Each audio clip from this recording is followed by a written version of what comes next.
Well, good rising, everyone. Welcome back to Coffee Talk with Karen B. Sorry I am so tardy this morning, but I mean, you know how it is.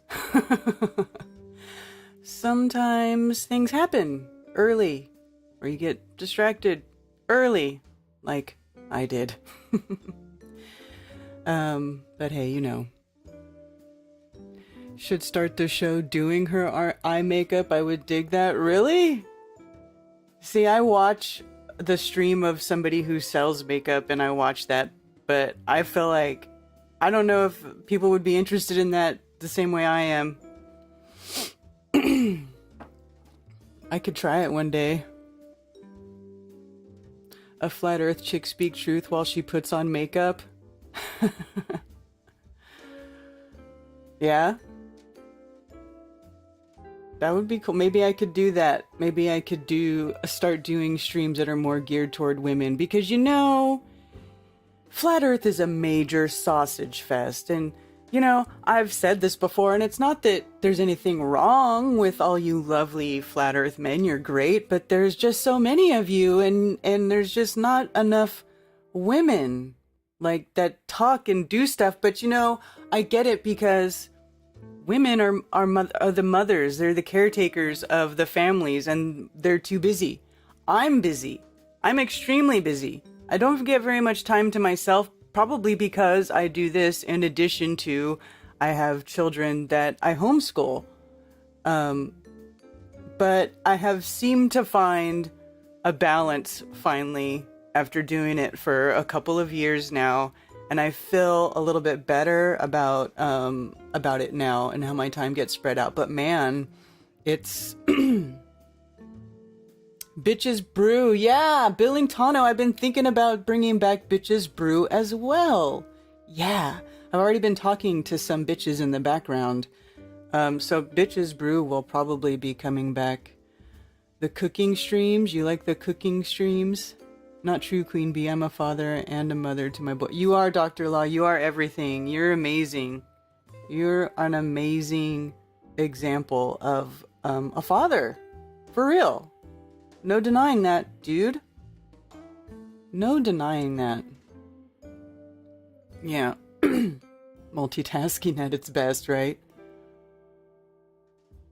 People I work around are a little tardy. Yeah. Anyway, it's good to see y'all here. Thank you for being here. Truth Seeker 2, good to see you. Greek letter guy. Lambda, whatever. Love Kung Fu Shaolin, good to see you.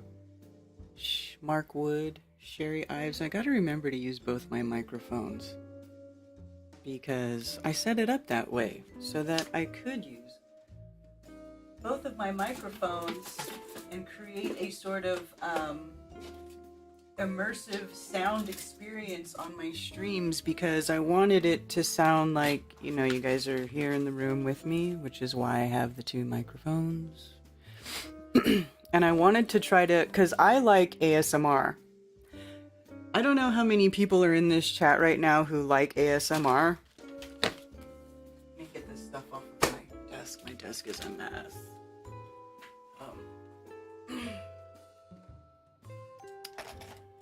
Excuse me, guys.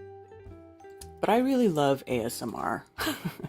And I was actually listening to some last night because I'm subscribed to a couple of channels where they do stuff like that. And it's not like, I know some of it is really raunchy and creepy, and it can be, just like anything, I guess. But I like the type where, like, there's a woman that I watch and her name's Luninate, and she does like Reiki ASMR, where it's every video is a different focus. Like, it can be relaxing or relieving stress or tapping into the knowledge of the universe, or, you know, whatever it is. She's got just, you know, all that sort of stuff.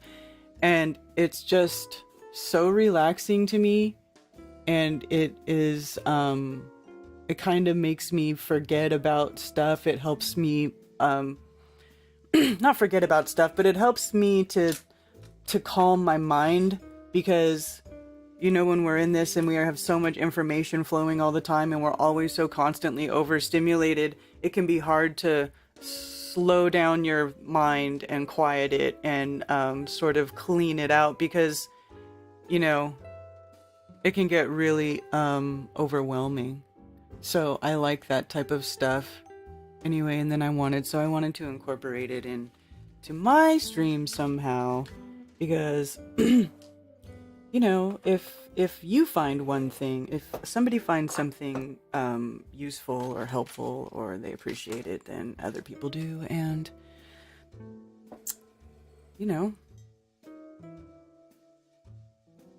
I thought I could do something like that, and I still plan to. And I know I've been talking about it for a long time, but I've been collecting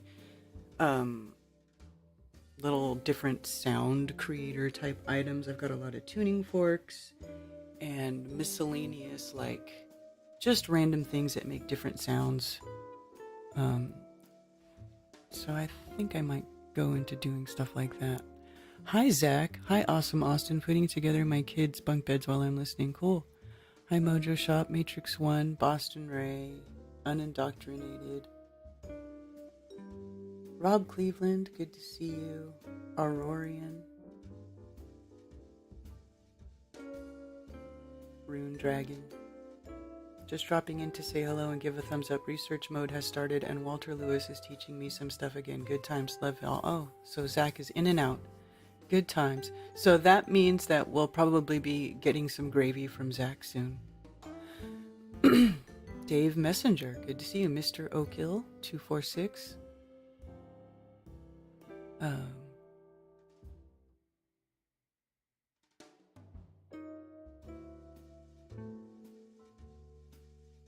Christophe Fournier, good to see you.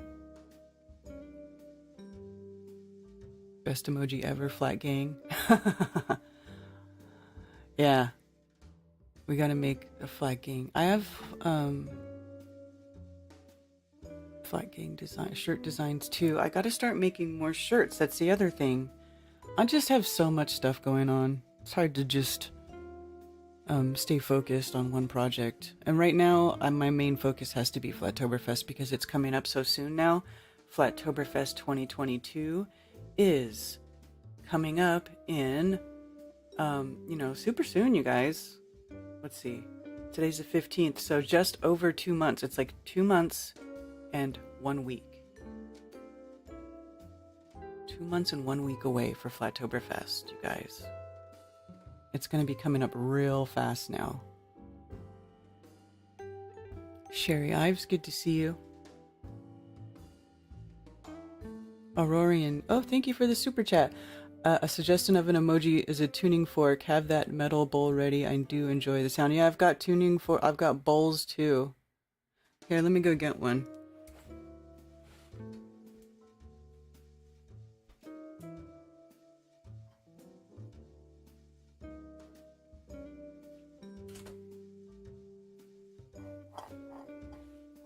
Have some forks. Where's my forks?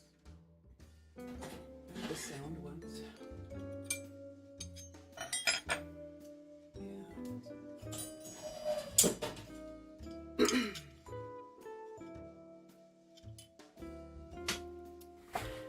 Yeah. Yeah. It's fun. Now the question is, do we leave the coffee talk music going, or do you turn it off?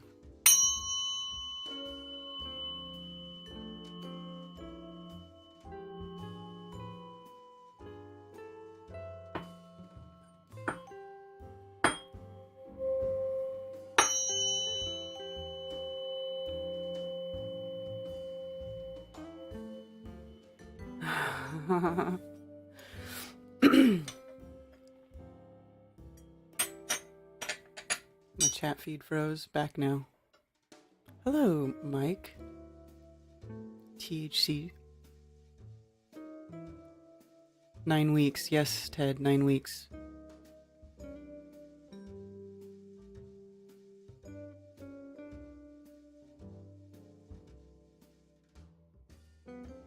You like the music?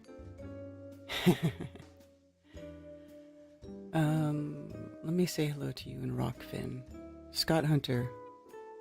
Good, cool footage of Jupiter and its moons with the moon this morning. Really? Oh, you got cool footage. Oh, cool. Yeah, 99% of ASMR is gross dudes watching 20-year-olds showing their cleavage and selling sex, but if you say it's okay to breathe within 6 feet of people, you're insta-banned, right? 100% Karen, I'm taking care of so many people. Ashley Knopp, yes.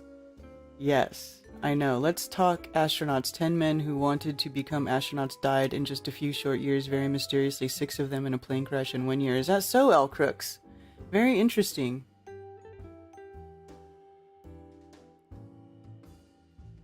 Please don't. Please don't what? Do ASMR stuff? I don't mean I'm going to do it in Coffee Talk, but I would do particular streams that were about that. Because there's certain things I think it would be really cool to do, like group vision quest streams, so to speak. Like where we do a stream where the whole stream is me with some of these tuning forks and some bowls and some visuals that I would set up beforehand based on a certain subject, like, say, just as an example of one that I've thought of doing, because it's like a big thing for flat earthers, is the North Pole, right? So what if we just did a show where it was late at night before you went to sleep, and you could even watch it after the fact and still try to use it, where we try to do like a dream seed, where we think about and talk about and focus on the North Pole, the center of the earth, what's there, what does it look like, what's been done to it, if anything, like that sort of thing. And then, you set your intention and blah blah blah, and like we would go through this whole process where we would be focusing on that, and then everybody could who participates or wants to do it could then go to sleep and try to dream about finding the answers. It's like where you put this stuff out into the ether, like these questions, and then you set intent and you do like a certain sort of things to get yourself in that mode where you're asking the universe for this information. And then maybe we could get like sleep, like messages in our dreams or downloads. And then the next day, or anybody who has dreams can come and comment and tell us what you saw. And I think it would be super interesting if we did something like that, and then maybe saw like how many aspects of people's dreams are similar. Like what are people seeing across the plane? Like what is everybody getting that is like a common piece of information? You know what I'm saying? Stuff like that. Oh, makeup. You said don't do makeup. Well, Scott, if I do makeup, you just don't have to watch it. 6 different plane crashes, actually. And I think this is what happens when you don't play ball with the Freemasons. I think we're not talking about the Freemasons, though. I think they're everywhere. In fact, Kennedy died right shortly after he made his speech about secret societies being repugnant in America. Yeah. Interesting. Probably. I mean, it's not outside the realm of possibility. I mean, when you try to get in on something at that level, you got to realize like what you're playing with there. And I think if you don't, I mean, you're just ignorant. And then, it could be that, they get to that level and some people were ignorant. They really thought that if they followed these steps that they could become that. And then they get there and they see that it's not that way.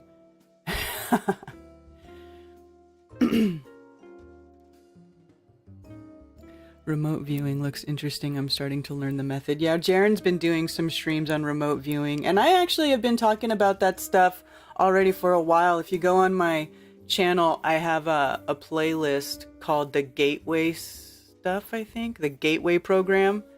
And it talks about, it's like a bunch of these series of declassified PDFs that talk about the program that that they were using this. They were using remote viewers, and they were using like certain meditation techniques and like, that sort of thing. And they have it there. You can do it yourself. You can try to do it. Also, another is speaking of that subject, like that telepathy. Okay, so telepathy and telepathic stuff, like that is a huge interest for me. That's kind of the stuff that I was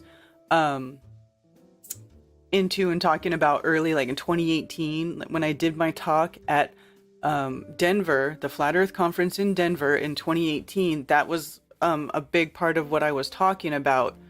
That's when all the Christians, like D Nodal and them, started calling me a witch, because I went up on stage and I had a talk called Our Hidden Potential. So I don't even like doing talks anymore. I don't even know why I do them anymore. I did one in Amsterdam, but I don't like doing talks. I'm not very good at it either. But I did a talk where I was talking about, our hidden potential, and how, the whole lie about flat Earth. This is like something that we all talk about now, but my whole talk was based around the lie of flat Earth and the lie of like where you are in the universe, was to hide you from yourself. It's to hide us from who we are, because when people know who they are and they come into their own power, a freaking unstoppable force. If everybody, think about when we get together at these conferences and there's a whole group of us together.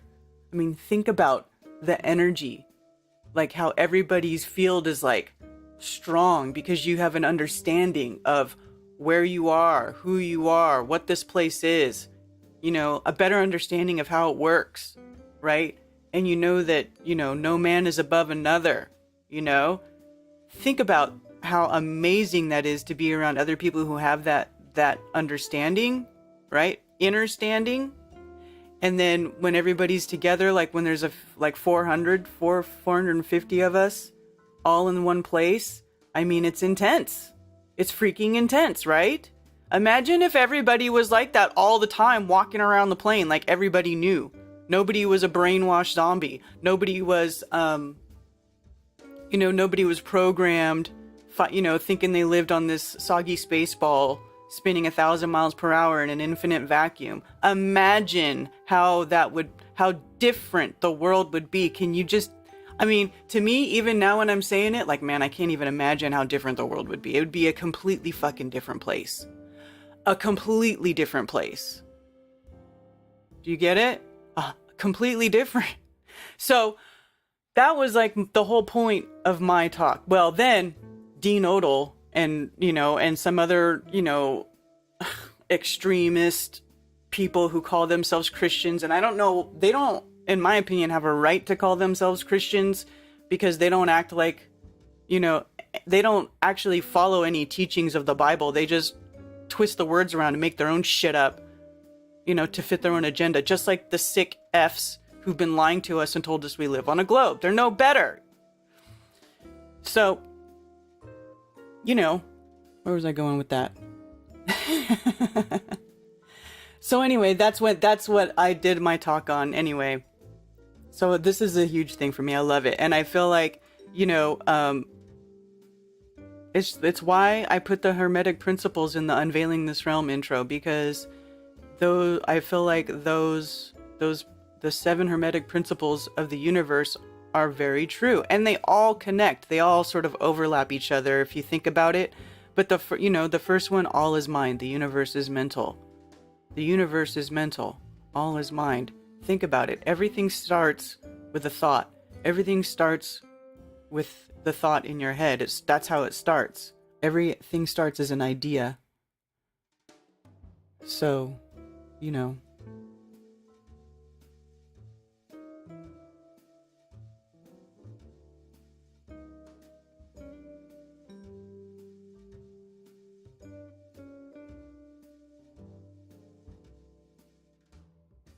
sleep is very important.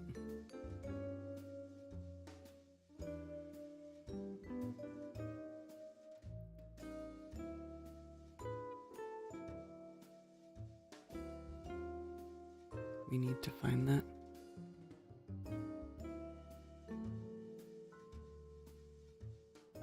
Inventio Fortunata.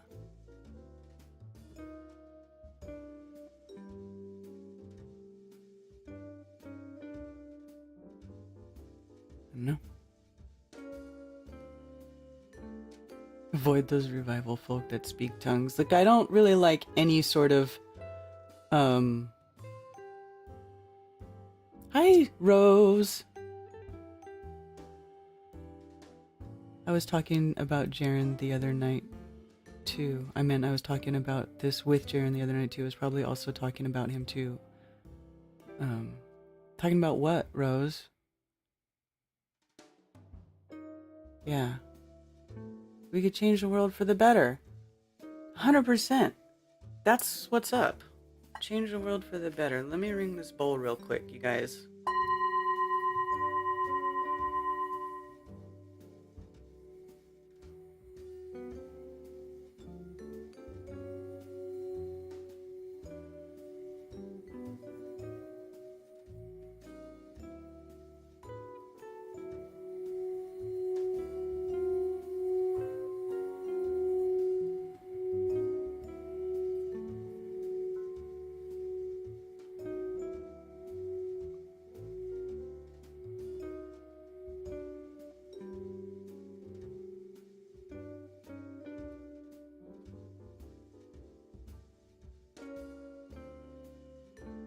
There's nothing like a well-tuned singing bowl to sort of put those vibrations out in the air, and it just makes everything feel better.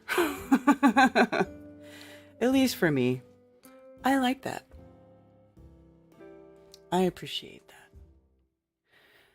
Greetings from Indiana. Oh my gosh, you guys, you know what? I didn't open my phone yet. See, I was so distracted reading stuff this morning. I did get started late, and I'm sorry.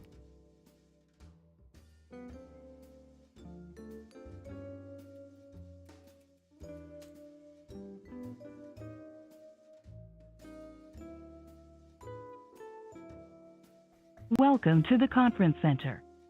You are a host. Alrighty. There we go. So I do have my phones open now, 848-222-2480. When you call in, you do hear me talking because it is a call board. So you can call in, hang out, and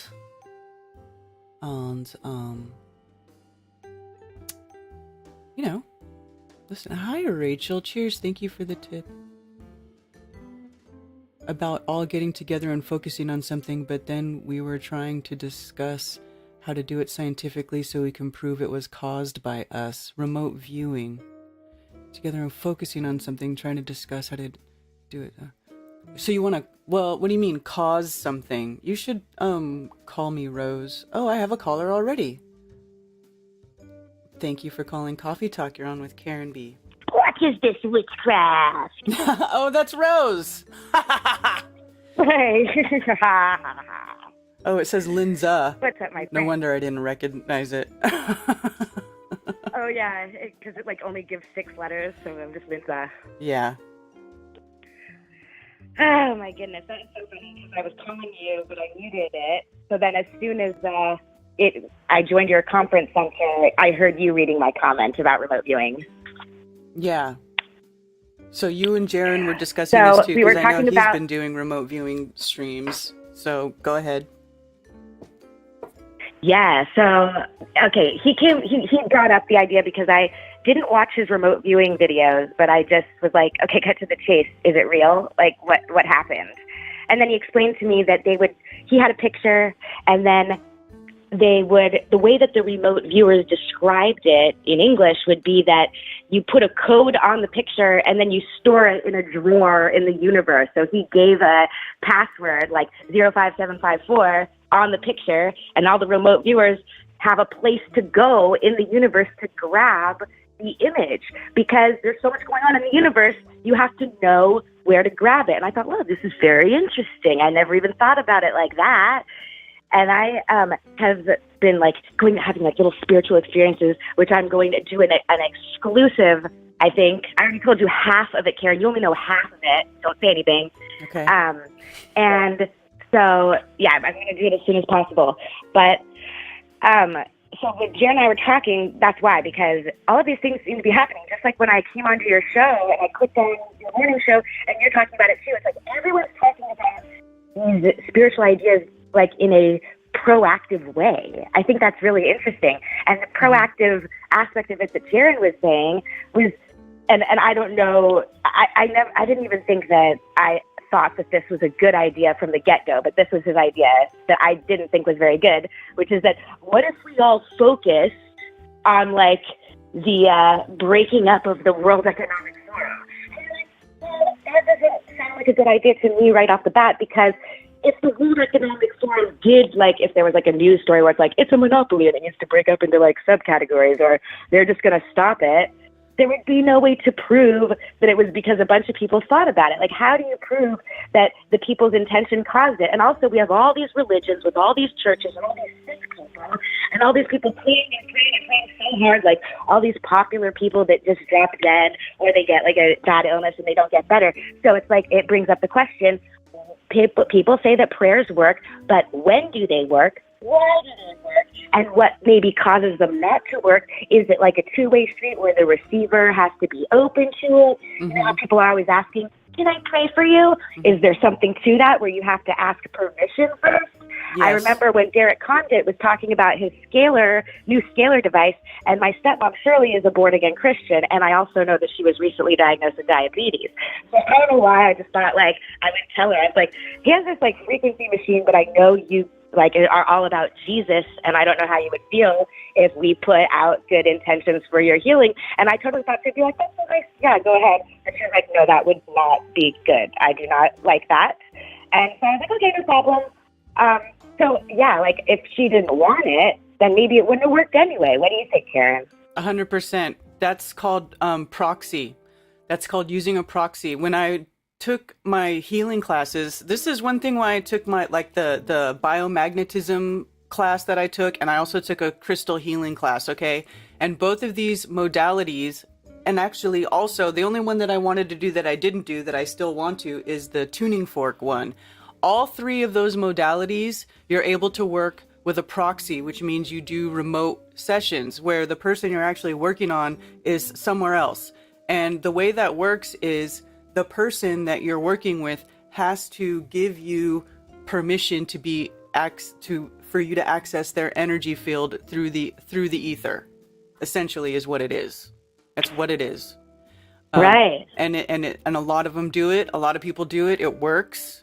Because this is one thing, like when I was doing my talk in 2018, I talked about this too, because it talks about, like, you know, the Schumann resonance, and, you know, that the earth has its natural resonance and the ether. Well, everything travels through or propagates through the ether like instantaneously. It's instantaneous action at a distance is how this works.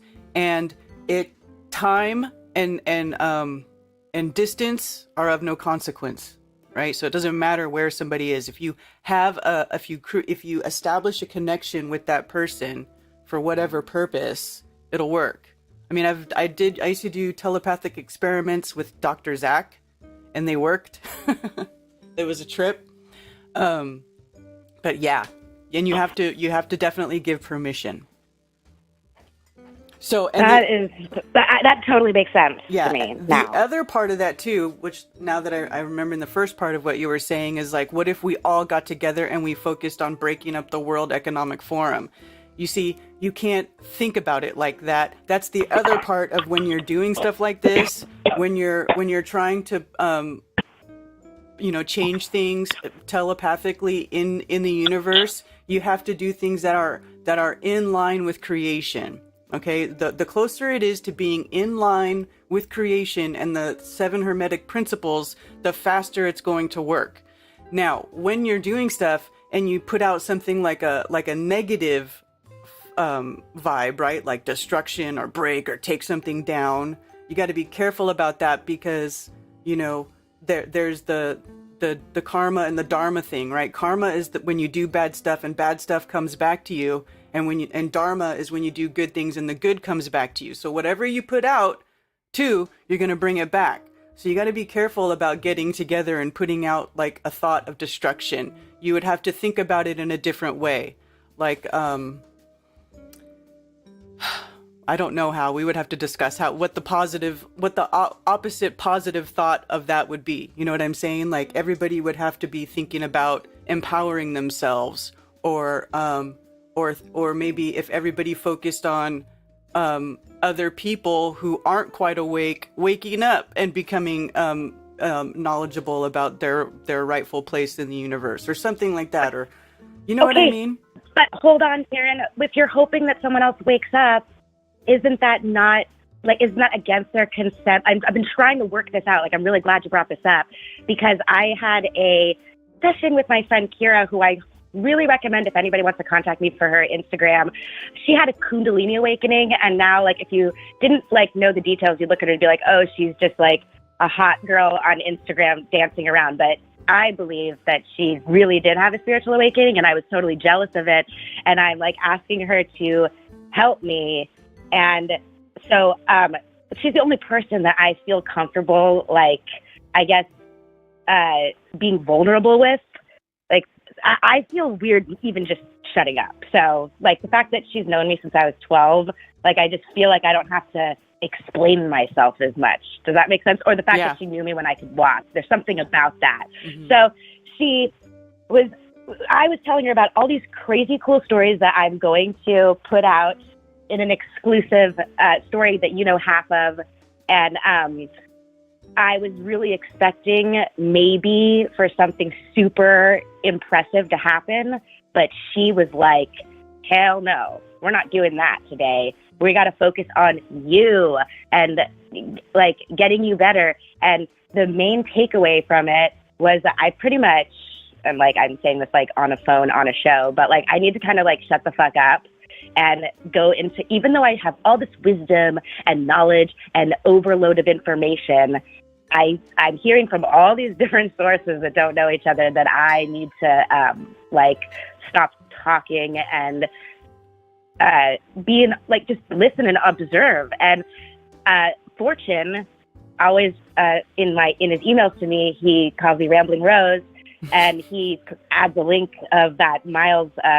What's the artist name? Rambling Rose is the music. The Miles Davis, someone like that. Mm-hmm. So I'm like, maybe it's true. Like the spiritual world is trying to tell me that it's time to listen. And then I told Fortune, I was like, whatever the cost, I would really, really like to be a patient of yours. And like, I don't know. You know how you were talking about how you have to accept it and you have to be accepting of the prayers. Mm-hmm. Like, he's so good and so many people want his help. Like, I get so many emails a day that it's like, I'm like, do I even like deserve this? And like, could it even work for me? And if it doesn't work for me, is it going to make him look bad? Like, all those thoughts going in my head, you know? So I want to heal, and I'm afraid of healing being painful. So I don't know. There's my ramble. Maybe I should stop. Well, you know, but it could be painful. I mean, I don't know that it won't be, but pain should be temporary. It usually is. I don't know. But the thing of it, right. You need to just if you're having a bunch of fear and uncertainty and doubt, the FUD, right? The fear, uncertainty, doubt. Well, that's gonna get in the way of it too. You gotta let that shit go. You gotta let that shit go, and you gotta let the universe do its work, and have, you know, just trust the process of whatever you're doing. Because think about it this way: do you think it would hurt you? I mean, it's not gonna hurt you. Well, the Lonnie Herman remedies felt like they hurt me and made me worse, and that was a concern. But I took a leap of faith, and I've been worse for a year now, and my whole life has changed. So I don't want to get even worse. So it's like I don't even want to walk again. I just want to stop the stabbing electricity that started a year ago, and I'm like so curious. And so like my question, like I told you the other night, was like, am I supposed to just accept it and live with it and never give up like I did when I was paralyzed? Or do I continue and not give up on the search for knowledge of what is occurring and the causal factor and then resolve it. And like, there's all these signs telling me it's inflammation, it's inflammation, it's inflammation. And like, here I am like drinking coffee every day. So I'm like, wait a second, like, do I need to just change my diet? And it's seriously that, or like, what do I do? Because I keep trying all these different things all at once, and I'm in too much of a rush to do it one at a time, so I don't know what's working or not.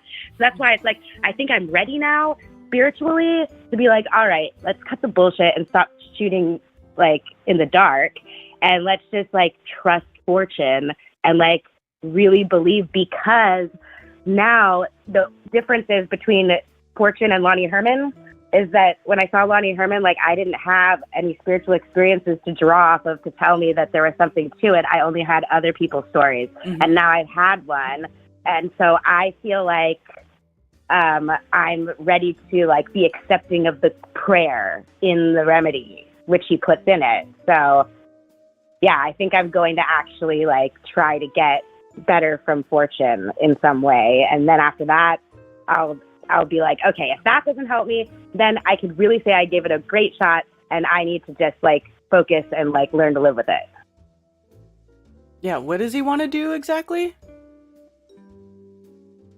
How does he do it? Fortune makes his own remedies. He has his own laboratory, and the difference between his remedies and like the regular homeopathic Recoag remedies is that he prays over it. You know, he puts his intention into it, and his remedies are more powerful. And he takes on one patient per day and the usual requirement from that patient is that they have had to have been everywhere to every other doctor and specialist first before he will take their case. So I don't feel deserving of it because I fucking hate doctors.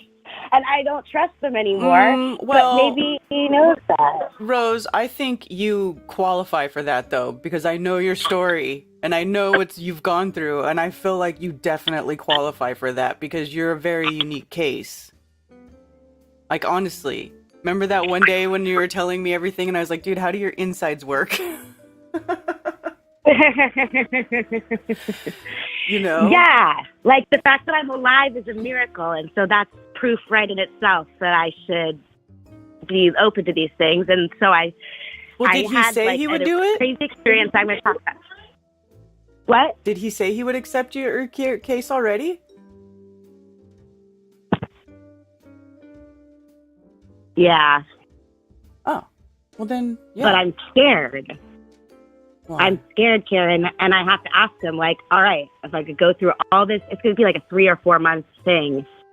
If I do this, you better tell me if I need to change my diet as well.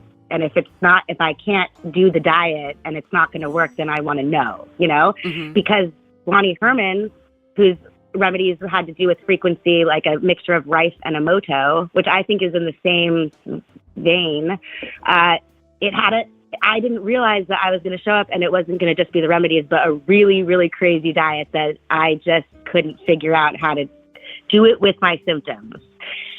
So it's like I would have to like fix the symptoms that cause me to have to eat weird things to stop myself from feeling like I think I just need to break the cycle. Like he didn't say anything about a diet, so I don't know. I'm so confused about it. Because everything's holistic, right? So I feel like if I make one mistake and one aspect is wrong, none of it's going to work. So I just want like really, really specific instructions. And so it's helping me to know that he's clairvoyant so I can just not worry. But then I still am worried because I always have the skepticism. So I'm wondering if I need to wait till the skepticism goes away to take the remedies, like, and I'm going around in those circles. Yeah, the skepticism is probably going to be your biggest hurdle. That's what I'm thinking. Yeah. But then that thing you told me about the other day that you went through, that should be like a confirmation. You know, that should help you get rid of some of that skepticism. You know what I mean? It's happening. Yeah. That's why I'm saying I'm ready, and it's all seeming to happen at the same time. Like the opportunities, the information, the advice, and the opportunities, it's all happening at once, and all these people are interacting, like coming together in these spiritual ways. It's You know interesting to why? observe from my perspective. This is also proof that it works. This is also proof that it works because that is in the ether and everybody's picking it up. Like whenever, and this has happened a few times over the years in this, I don't know if you've noticed that, but like it seems like at the same time, multiple channels will put out videos, or at least I noticed this over the years. There'll be like a few channels that put out videos all basically the same subject around the same time. And it's because for whatever reason, that particular idea is prevalent in the ether, right? Like almost like as if there's something there that needs to be discovered. So it was like bubbling up and everybody was picking up on it at the same time. And then they start looking at it. And this is probably just one of those instances. Well, I'm pretty sure it is. So it's bubbling up, right? There's something there. It's almost like, when everybody who's been in this for years, and you're sort of, as the years go on and you gain more knowledge and you have more experiences, you kind of start to level up, right? In your understanding. I'm going to say understanding of how this place works in the universe, right? And then you become, it's almost like your antenna, everybody's antenna becomes more honed, and we're starting to get better at picking up these messages and this information from the ether. And because of the particular subject matter of this, maybe collectively we're all sort of leveling up, and we are all like, because we're all leveling up at the same time, we're all also at the same time wanting to like use that, flex that, play with it, explore it. You know what I'm saying? And you should, because if you get these abilities or you have these, things that you can do and you don't ever use them or exercise them, well, then they go away, they atrophy, right? And that's kind of what we've all been going through, being lied to from the very beginning to now. All of these abilities that are like naturally inherent to everybody, they've all been atrophied, right? And so over the years, we've been having to build them up. Very much like Neo laying on the table when he's got all the acupuncture needles and he's like, why do my eyes hurt? And he's like, because you haven't used them, right? Like, that's sort of like a more of like a physical metaphor for it. But for us, it's like, it's not that we haven't used our physical bodies. It's the subconscious. It's the mental part. It's the third eye. It's that, that ability to tap into the ether and the universe and the infinite knowledge that's there, the Akashic records, right? That's what we need to be flexing. And maybe right now, that's what's happening. What do you think? I'm getting chills even talking about it. I can feel it.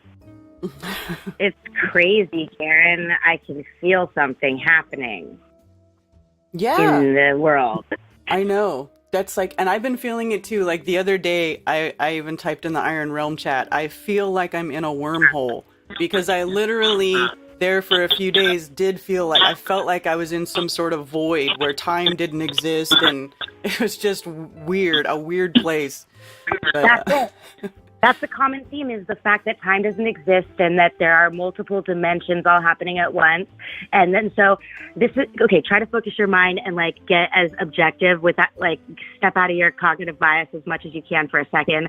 Because during my session with Kira, she said something that triggered me, where I felt like for a second she was kind of like going into moral relativism, and I felt like I had to step out of the session and be like, well, let's discuss the debate of objective morality and moral relativism. I'm like, we need to figure this out or else we can't do the session, because I have to have an accurate comprehension of what you're trying to have to do here, and I believe that there's a right and a wrong, and there is a one truth. And then she was like,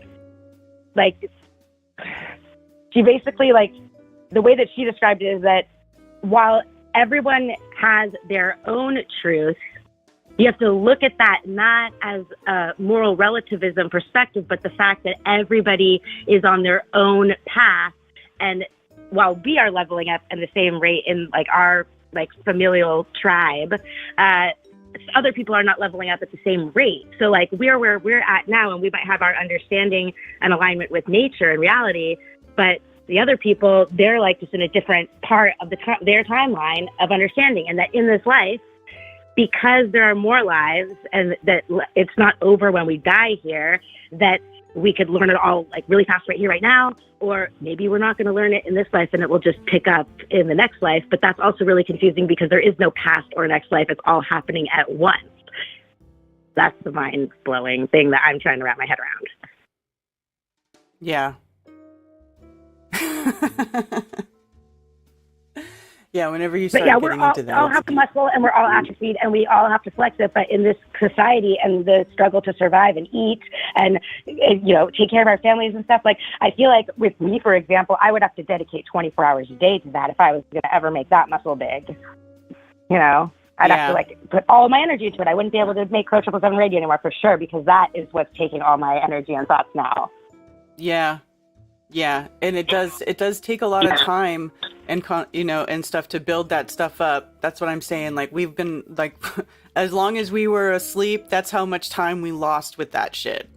You know, so yeah, like how top smoking of that, cigarettes. It's like if you smoke cigarettes for 10 years, then like it takes 10 years of not smoking cigarettes to like heal the tissue so that it's not going to kill you anymore or something like that. Do you buy into that? Well, I don't know. I mean, I get, it could be. I mean, your tissue would, it makes sense that your tissue would have to heal, you know, from all the years of damage. I mean. Yeah. But see, sometimes I think to myself that I've been smoking so much. Well, I don't smoke cigarettes anymore, but believe me, I'm smoking all day. And I like feel like I made my lungs really powerful and strong, and that like I can't even get COVID because of it. Like I can't. Like, I mean, whatever they call COVID, like the people who say, I got sick, like I do get sick, but whenever I get sick, I'm not even scared. I'm just like, I'm not even like remotely worried. I'm like, my body is like dealing with other shit right now. And like, this is like not even a problem. Like my lungs are like the strongest part of me. And so I feel like they can't be hurt. It just like watch me like have pneumonia tomorrow. But you know what I'm saying? Like, I feel like that is like the strongest part of me. So it's not a concern, a cold or a cough or like a respiratory issue. Right. So like, what if everyone just thought that about all of their organs? Yeah. Yeah. Well, that's what Crow says. He says that he's not going to get lung cancer. He decided it. Yeah. I actually decided a long time ago that I wasn't going to get any type of cancer. Yeah, me too. I think that's really interesting that some of us do that. And Jason was saying something to him like, well, you shouldn't smoke, blah, blah, blah.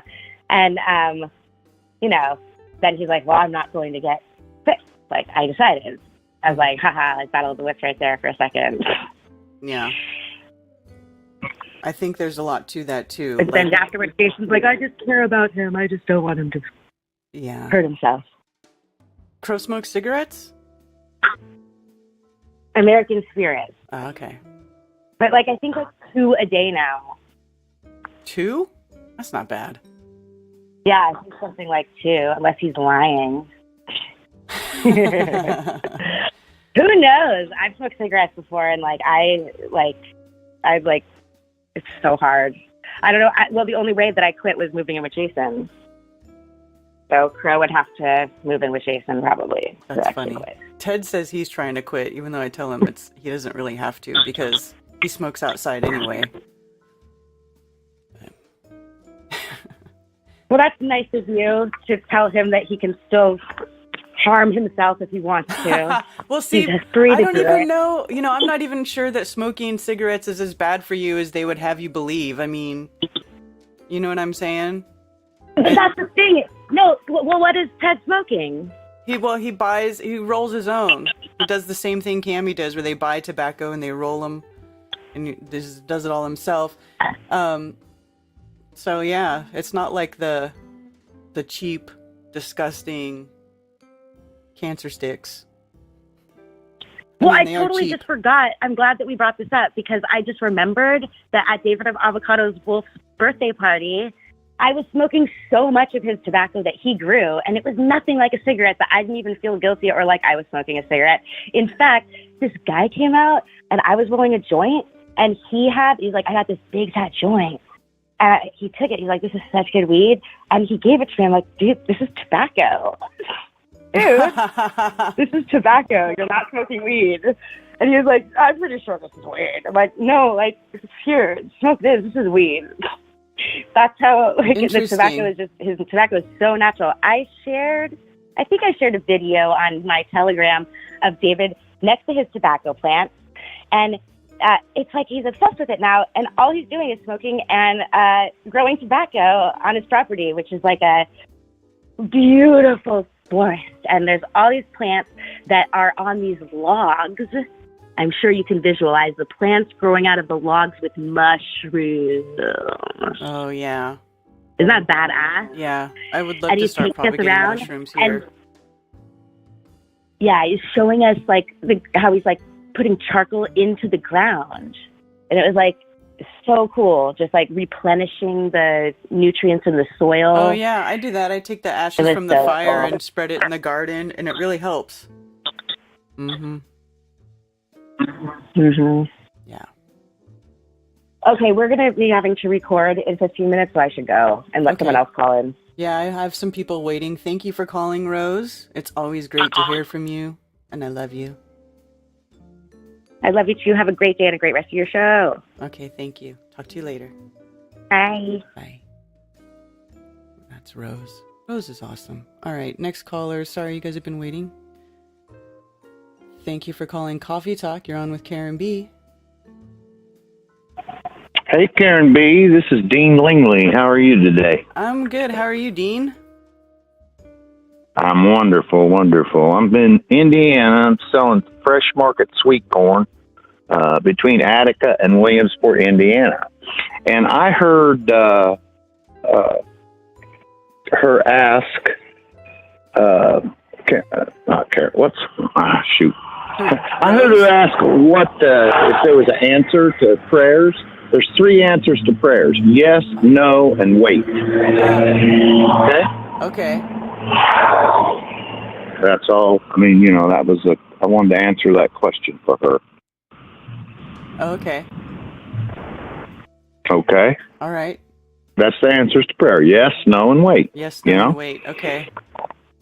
And the part about if you have to have permission to pray for someone else, it's part of that what you were talking about. If they know that you're praying for them, that will help, because those vibes are, they know that you're praying for them. Mm-hmm. Does that make sense? Yeah, for sure. Mm-hmm. Okay. And it always makes someone feel better to know they're in someone else's What's that? thoughts. Go ahead. I said it always makes someone feel better. Where are you? In like the airport? I'm sorry? Yeah, your background is loud. I just can't. I'm sorry. Yeah, I'm right by a road and the semis are going by. I'll mute my thing again. You can talk to somebody else. But okay. I look forward to meeting you in October. I'm coming to the Flytoberfest this year. All right. I've been wanting to come to one of these for a long time. So it'll I'll be meet you there, okay? Okay, great. Fantastic. All right. Have a wonderful day. All right, you too. Mm-hmm. Bye-bye. Bye. Okay, lost a caller. Okay, yeah, that he was a little loud, but yeah, it, like you said, it does, when it makes you put out the vibe when you tell somebody you're praying for them. I think it does anybody. It makes them feel better to know that you're in their thoughts, in your prayers. Yeah. Smoking is definitely bad for your health. Everything in moderation. Everything in moderation.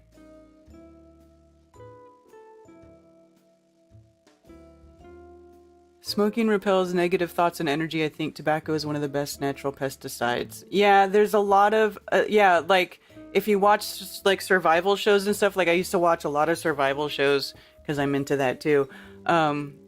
But Les Stroud, he would be in areas where it was really moist, like in like the Pacific Northwest or something like that, where there's a lot of humidity or there's a lot of condensation. And there were times where he was like, okay, well, my feet are getting funky. So what he would do is he would start a fire and he would take all of his stuff off and put his feet over the smoke in the fire to kill any fungus that was starting to grow on his feet. So yeah. Smoke is definitely good for stuff like that. I mean, and I know a lot of people have been posting on Facebook that burning sage, just for, I don't know who needs to hear this, but burning sage doesn't do anything for demons, blah, blah, blah. But I don't believe that. because I've used sage. Now, if I feel like anybody who says that, it's because they haven't experienced it working. You know, I've experienced it working.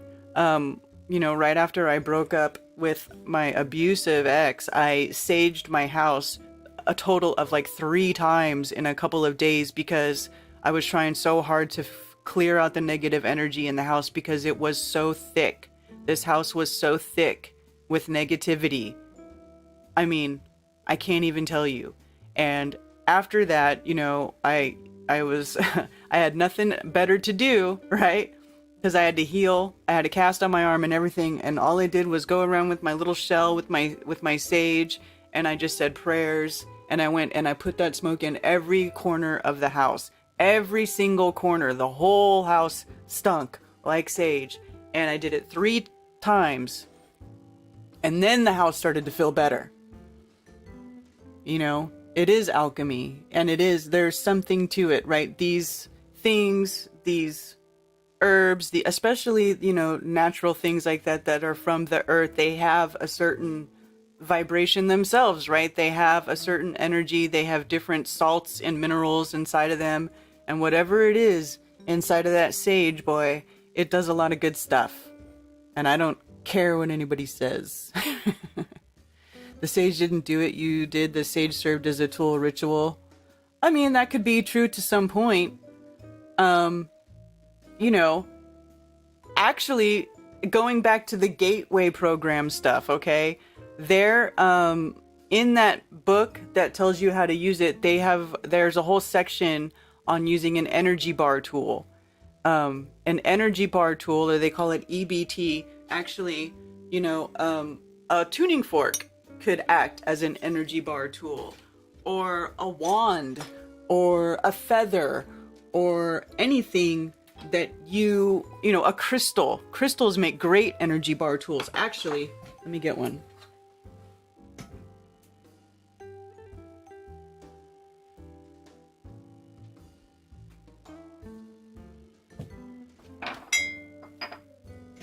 I have a few examples here of crystals that could be used as energy bar tools. This is selenite.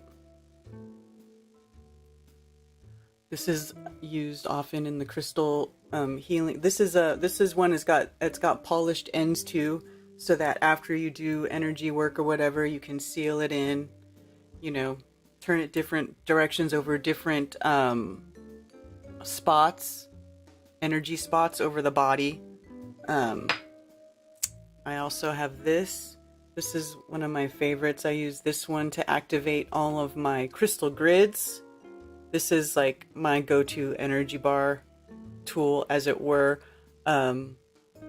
It's a nice crystal point there. And I love this one because it's got 3 little baby crystals coming off of it, which is why I really resonated with this one, because I have 3 children, so I felt like this was like a mama crystal with her 3 little babies, you know. Anyway, I know that's kind of cheesy, but it works for me. And whatever works for you. I mean, that's the whole thing about it. There's no rules. There's no real hard, fast rules in stuff like this. You find something you resonate with. You come across something where you're like, oh, I think I might like to use that. Or that, I really like that. You know, that's really, seriously, that's how easy it is. That's how simple it is.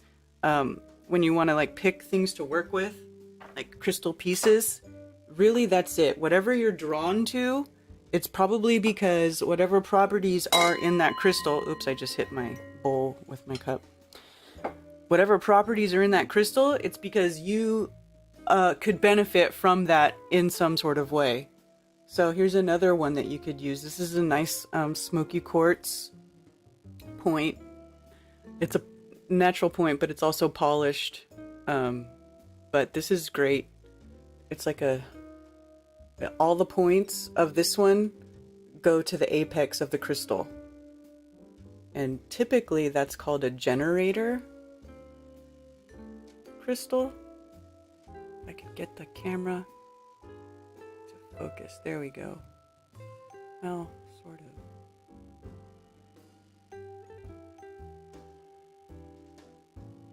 Anyway, nice smoky quartz. This would be good too as a good energy bar, especially quartz. Quartz is an amplifier.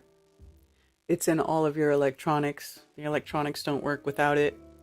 And in general, as far as like the crystal healing world, it's an amplifier.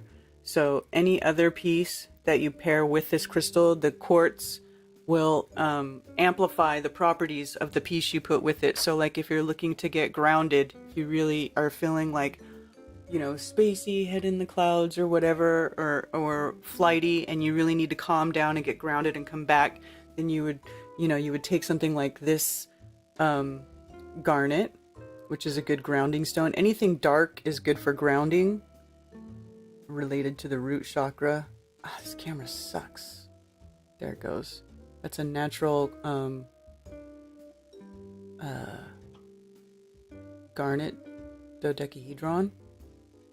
So you would put these two together, and now the quartz is working in conjunction with the garnet, and it's amplifying the properties of the garnet in addition to the properties that this has itself. And also being smoky quartz, it has, you know, it's really good for protection against negative energy, which my property is just swimming with smoky quartz, which I think is why the energy here is so great, because there's quartz just coming out of the ground all over the place. This is my favorite piece. I love to bring this out once in a while, of smoky quartz that I collected from my property right out of the creek, the river. I mean, it's not polished or anything, but you can see right there in that spot, it's like super dark. This is a very nice chunk of smoky quartz with some mica there, some other little pieces in there. But I love it. And I love having this stuff all over my house. I feel like it makes the house of the energy feel great. Oh, here's another one. Here's another piece you could use. This is actually shungite.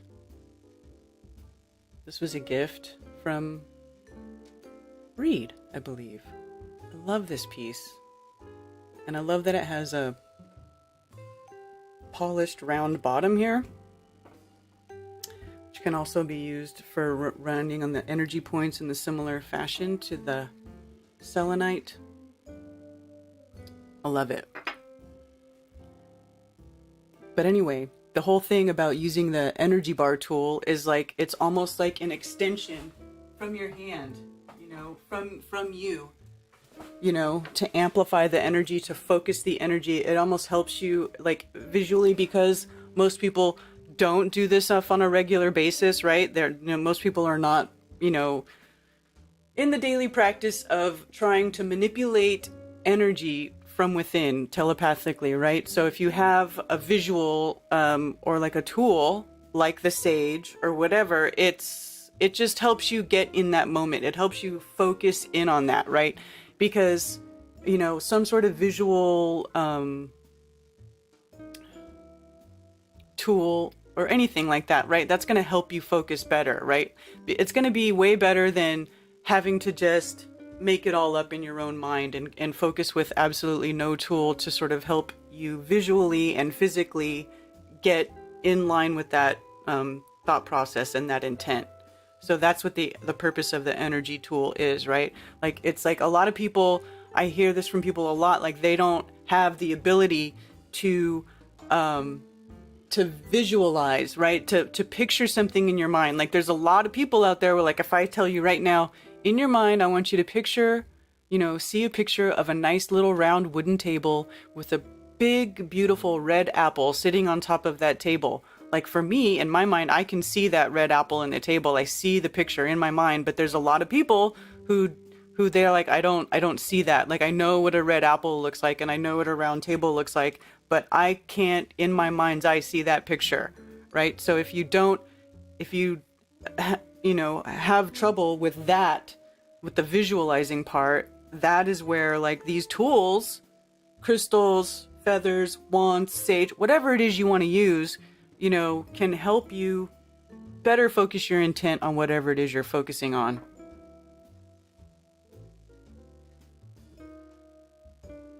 You should take your crystals out a lot and charge them in the sunlight and the moonlight. You don't have to do that. You know that's not necessary. Also too, there's some crystals that if you put them in the sun, it diminishes their color. Like amethyst, if you put amethyst in the sun for long periods of time, you'll diminish the purple color of the amethyst. So you don't have to do that. Actually, no, you don't have to recharge them. You know what you could do? What I was taught in my crystal class, because think about it, like a crystal is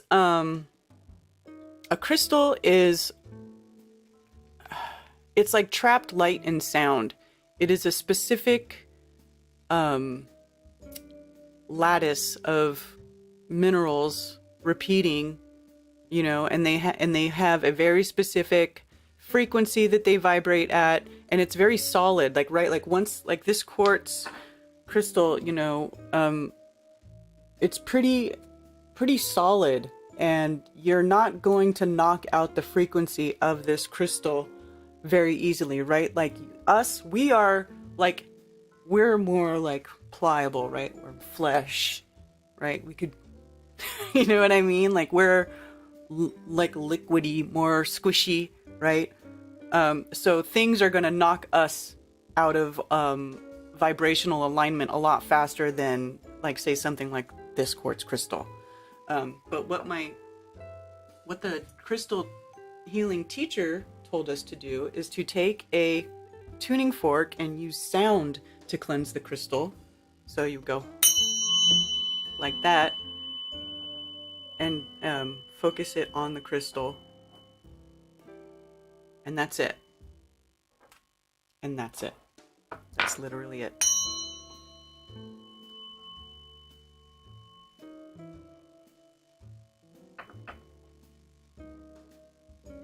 Right there. That's it. Literally. This is what we learned in the crystal class. And I like it. Like, it works, you know? And you know, sometimes if you put your crystals outside, they can get damaged. Like, I have a bunch of crystals on my steps outside, and they get, you know, stepped on, broke, whatever.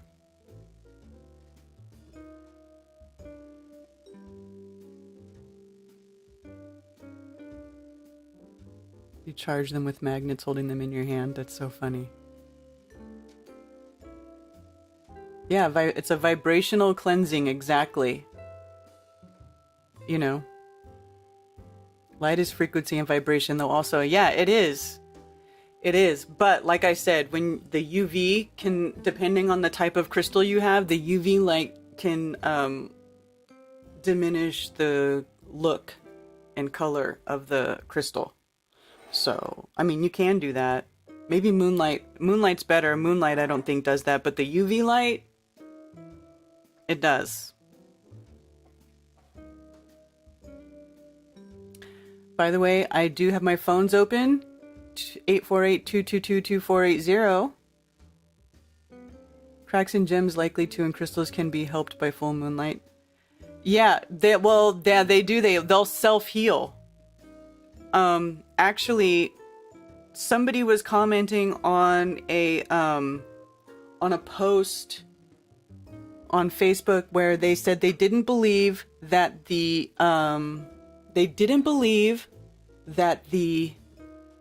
Devil's Tower could be crystalline because the crystals were bent. But I told him that crystals don't always grow. They don't always grow like this, like in the perfect form, right? Crystals grow in all kinds of different shapes and sizes and masses. Let me grab a few right here. I'll show you. Okay, check this out. So we have the quartz. This is smoky quartz. Okay, check this out. This is why you can't really, this is why I say what I say about the mountains possibly being giant crystalline formations. Because look, this is smoky quartz. This is also smoky quartz. This and this are literally the same thing.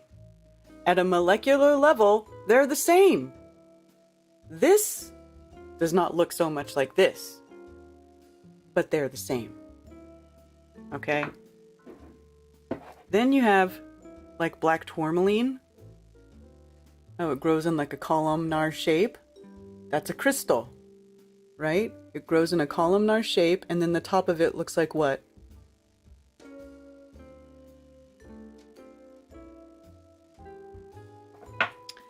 Same with this. This is beryl. Grows in a columnar shape. The hexagon, see, look at that. Hexagon is a natural crystalline shape. It's part of the platonic solids. And what is Devil's Tower? It's a series of hexagonal columns, basalt columns, okay? Here's some fluorite growing in its cubic form.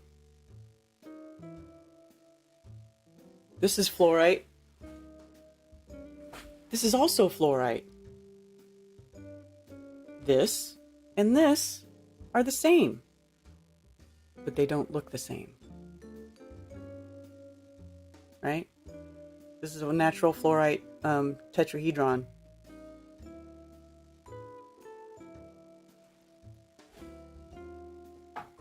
So, what else? Here's a garnet. This is also a garnet. Where's my other garnet?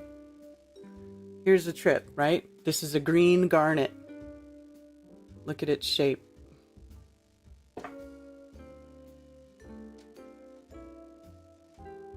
Focus camera. Suck.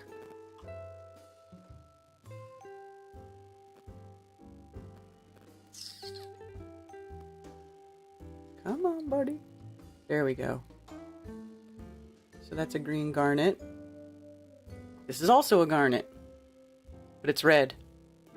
This is a dodecahedron. This grew in a different shape. I don't know the name of this shape, but you can see like it's got the points here. It's like a truncated cube. It's a polyhedron of some sort, but it's not the same as this. But at the molecular level, hardness, everything, these are the same, right? So just because the crystal doesn't grow, you know, and this is also quartz. This is pink, this is rose quartz. At the molecular level, this and this are the same hardness, same basic material. They just have different other subminerals in them that make them turn different colors. But so you can't really say, oh, because it didn't grow this way, well then it can't be a crystal, because crystals grow in just about every freaking form and shape that you could possibly think of. They will grow, and like here, let me show screen share. Okay, so here's a crystal. Look at this. This is a quartz crystal that grew in a curved motion, just like the columns on the Devil's Tower. You know, crystals don't always grow in a perfectly straight shape. Even this crystal that I have here that I showed you as my energy bar tool, this crystal has a big bump on the side. It almost like preggers. You know, it's not growing in a perfectly straight line. They have a basic form in which they are programmed to grow in, but other outside influences also determine the shape of the crystal, right? The growing conditions when it's being formed. But you can see here that this crystal started to grow in one direction and something happened and it turned and it started to grow in another direction. So you can't really, you can't make judgments on crystals like that. I mean, here's another curved smoky quartz crystal. Okay. And a lot of, all different types of crystals will do it. I mean, now it's showing me polished crystals, but bent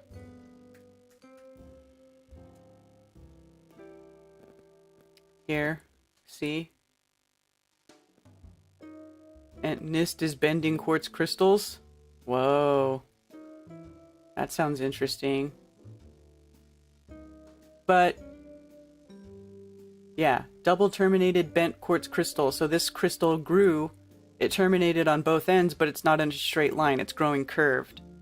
So, you know, and I did share a post from like some geology thing on Facebook where they were talking about the, do you have a malachite? I do have malachite. Hold on one sec.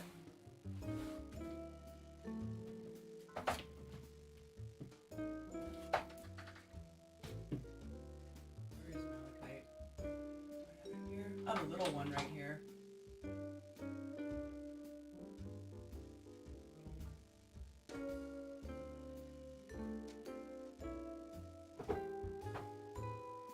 Oh, and this crystal I love too. It wants to be shown.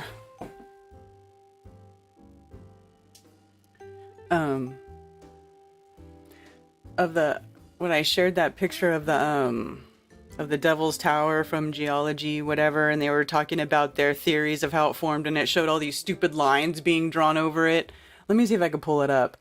All these stupid lines being drawn over it where they show their theory of how their Earth's, you know, that there was a much different Earth surface billions of years ago. And let's see.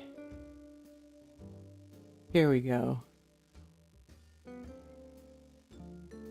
This post right here.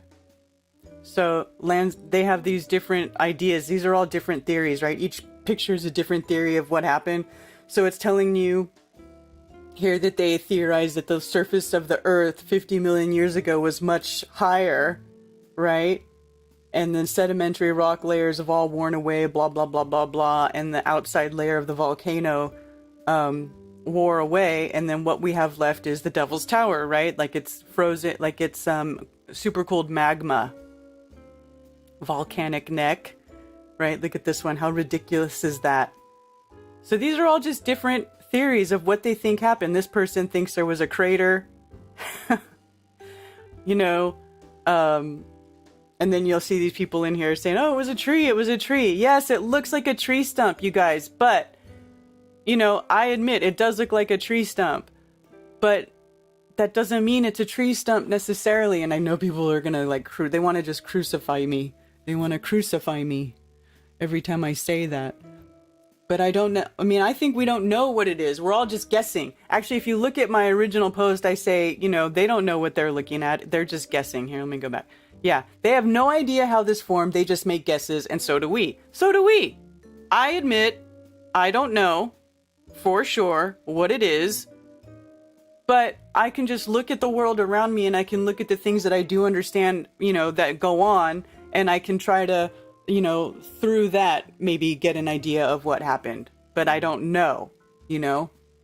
So to me, you know, a lot of these features that people make, you know, oh, this formed by this formed by that. Yes, it was formed somehow, but how do we know that that wasn't always here? Like, since the original formation of the Earth, like, it just didn't, like, on whatever, like say for anybody who believes the Bible or whatever creation story you want to believe, like, on the seventh day or whatever, when the Creator was done creating, and it was this, like, and all the dust settled from the possible violent action, I mean, I can only imagine it, because, you know, of this whole huge place being formed, like, I can't imagine that a place of this size would be formed without it, you know, from the perspective of little old us, be like some grand, amazing, violent, turbulent, like, action, where in the Bible where it talks about, like, the waters, and there was a great deep, and there was the earth held no form, right? It was a void. It's almost like, it's like right there, it's telling you that there was a super saturated slurry full of everything that we know in all of the elements, all of the minerals, everything there. Now, this is if you believe that story, right? I don't know that this is true, but this is what I gather from the description of the creation, right? There was the great deep. There was nothing but the spirit the wind over the deep, and the earth held no form.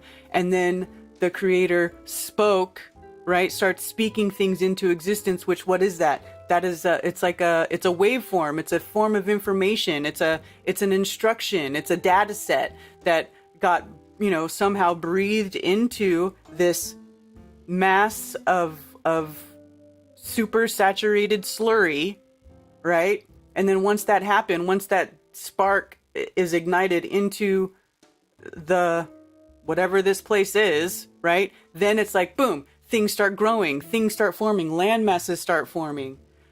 Mountain ranges start growing from the super saturated slurry, just, growing, just the same way that you see crystals grow in slow motion underneath the microscope. When you see the little molecules forming together, it's like, what is that? What is making them do that? What is the driving force behind all of these things? When you put a seed and you soak it in some water and you put it in the dirt and the sun shines on it and it starts to sprout, what really is the driving force behind that? What is that?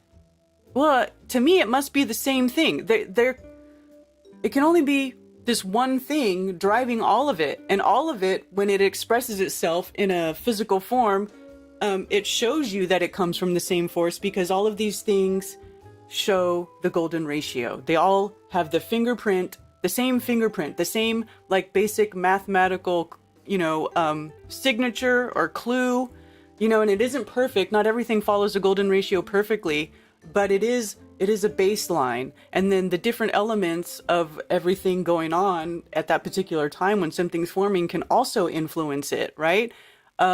So to me, maybe these things could have always been here from the very beginning. Maybe the earth always looked this way. They were just there. But,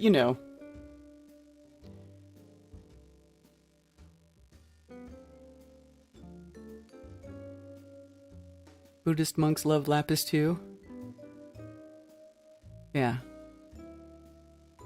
We don't know. One thing I know for sure is that I don't know. Exactly, we don't know. I don't know. Or it's a tree. I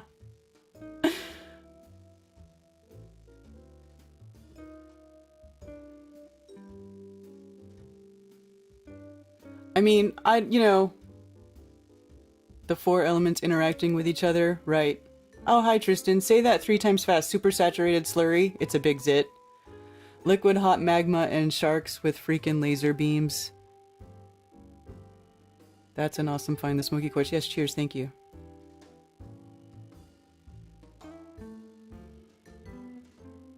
Patches.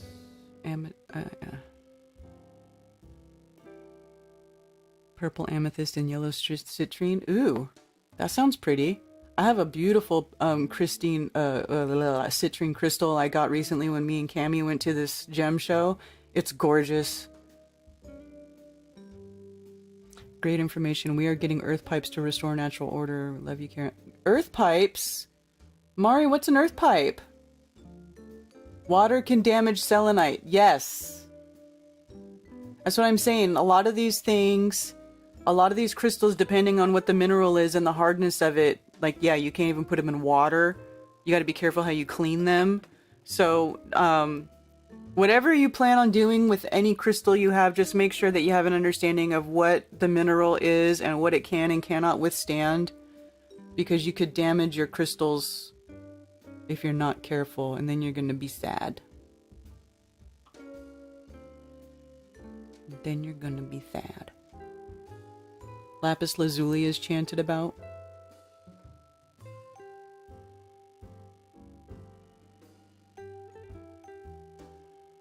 Daryl Davis says wrong, LOL. Daryl, is this one a melted building?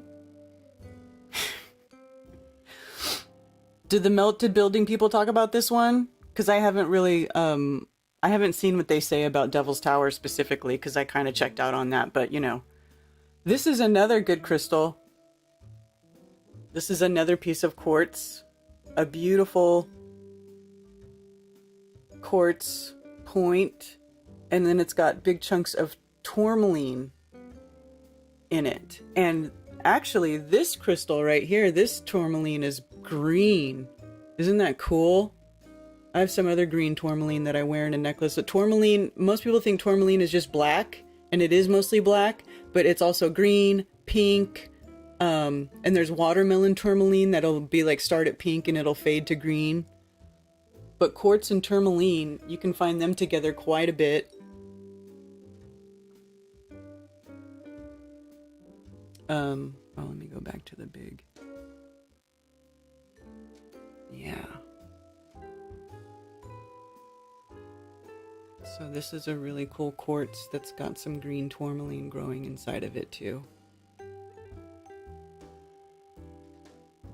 And you can almost see here, like, this little runway here, like where there was a bigger crystal possibly. Another piece of tourmaline that grew here too is bigger, but it's not there. It either popped off when they mined it, or it decayed away. Who knows? It was something else, but you can see the impression here of where another crystal had grown. Anyway, I love that. I find that stuff fascinating.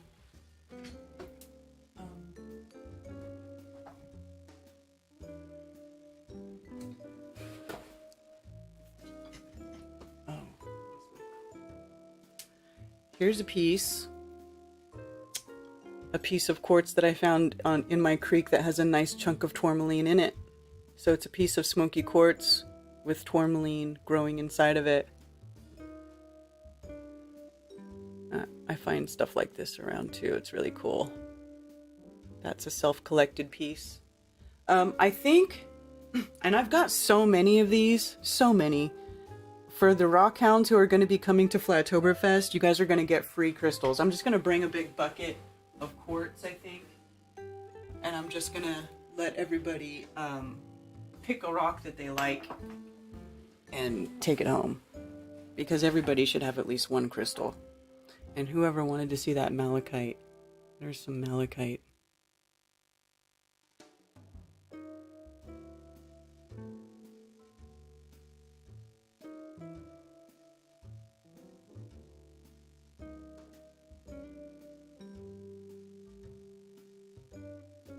I don't have a big piece of malachite. I would like to get a nice big piece of malachite though. Malachite's beautiful. But anyway.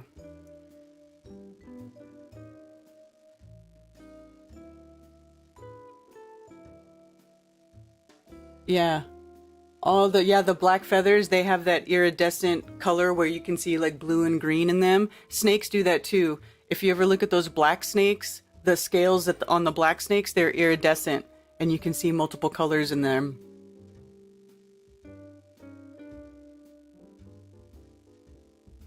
Devil's Tower is a tree, Karen. Let's arm wrestle this out. You know what? Somebody was telling me, okay, somebody on this post was saying, oh, they researched it and there's a whole root system underneath there, blah, blah, blah. I keep hearing this rumor, and I've yet to see any proof of it. I don't believe that they found a root system there. Everybody just keeps talking about it. The guy just says, it's true. And I'm like, show me the money, dude. Show me the documentation where they went and did studies and found that there's a root system underneath the Devil's Tower. Because I have not seen it, and it really drives me crazy when people go around saying, it's true, when there's no freaking proof it's true. No, it's not. You don't know that. That is absolute 100% speculation at this point. And even if and it is possible, for the record, for these if this is a crystal formation, a giant crystalline formation, which it is, technically it is a crystalline formation, like it's not even debatable, because most solid objects created naturally on this earth are crystalline. Okay, and basalt crystals even have a known makeup. Okay, so it is listed. Even if you go to mindat.org, mindat.org, and you type in basalt, it will explain to you what the makeup is, how it's formed, blah blah blah. You can see it does count as a technical crystal. Okay, so technically it is a crystal formation. Most mountains are, and it's not even debatable. Like, it is, and you know. Everybody can get pissed and say what they want, but that's the truth of it. And crystals also grow in what are called veins, right? Veins, right? So a crystal vein can spread out underneath the ground and go, however far. Like if you go to these mines and stuff, they tell you, oh, the vein is running this way, not this way, whatever way, right? They can tell you which way the vein runs based on where they have found pieces on the property. And that particular spot will be like constantly producing, whatever. So they do go underground. So you can make that equivalence that, it's a root system from a tree, but you could also say that it is a vein, a crystal vein in that area. Now, how are you going to know the difference? Like, think about it. Think about it in this way, you guys. And I don't know how else to explain it. Like, I have the understanding in my head, but let's see. So check out this. Let me put it back on screen share. Let me see if I can get you guys to understand where I'm coming from with this, because I feel like you're not. I feel like, you guys want your fantastical story where there's a mountain or there's giant trees or there's some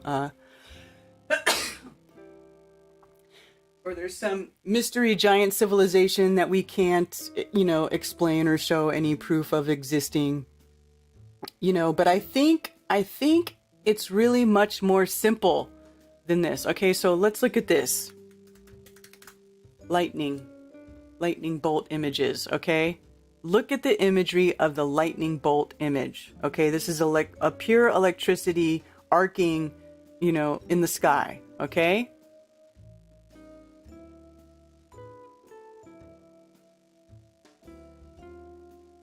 Okay, now let's look at this.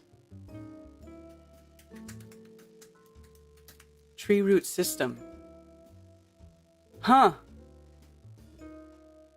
It looks very similar, doesn't it? Let me just pull up multiple tabs. Lightning images. Okay.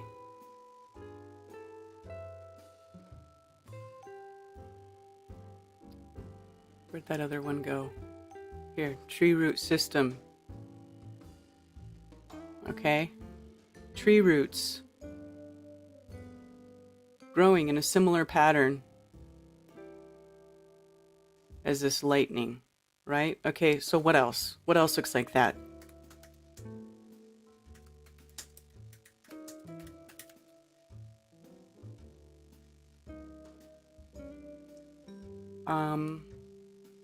Our blood vessels, capillaries branch out.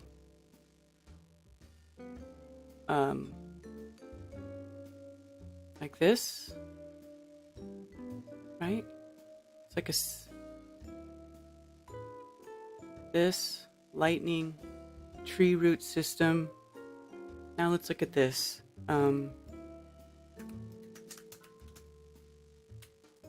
Golden ratio images.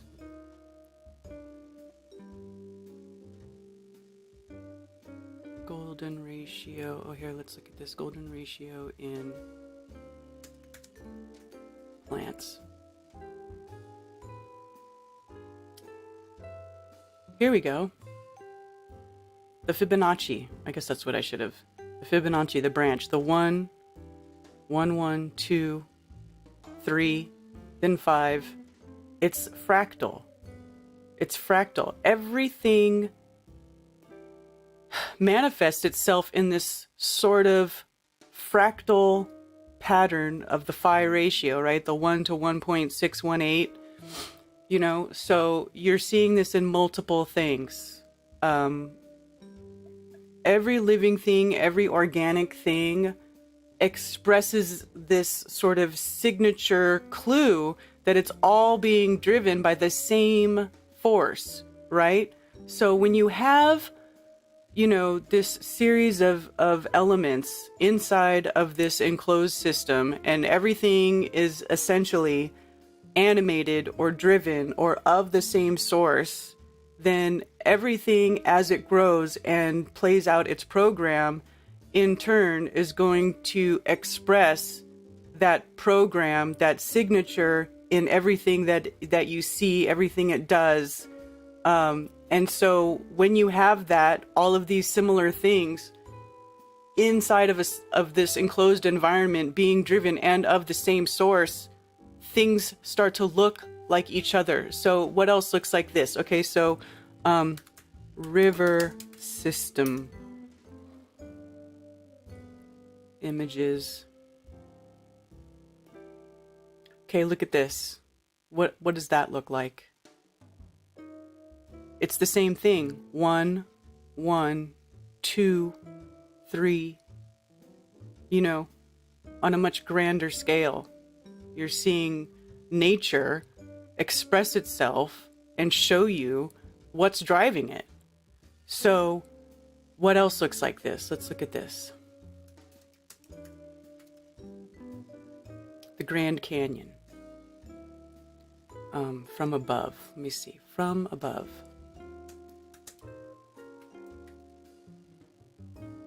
From above. Okay? Show me the Grand Canyon from above. Come on, I want to see that. Let's see. How about Grand Canyon from space? Here we go. So now, what are we seeing here? The same thing. You're seeing this. What does this look like? Lightning.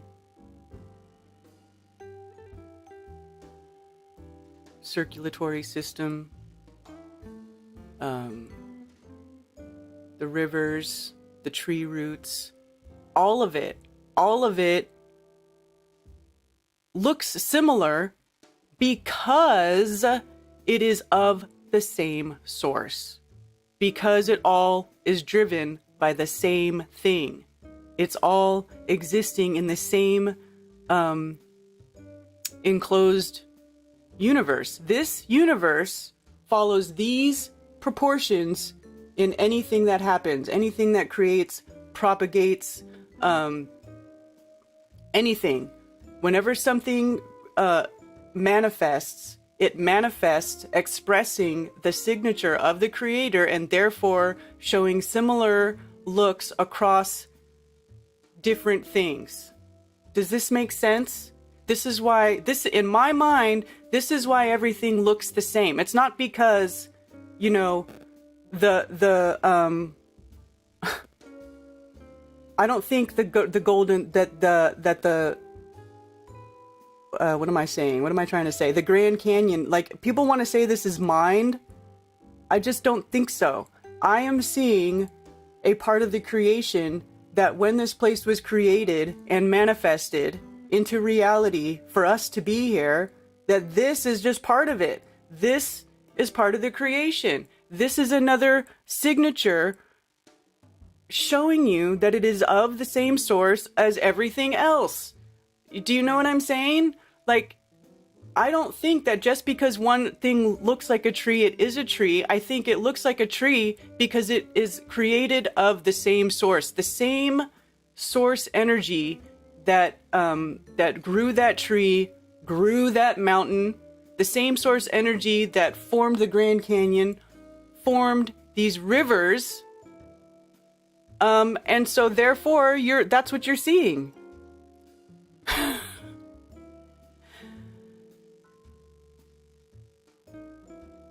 Does this make sense? Anyway, this is my opinion. This is just my opinion. I feel like it is, I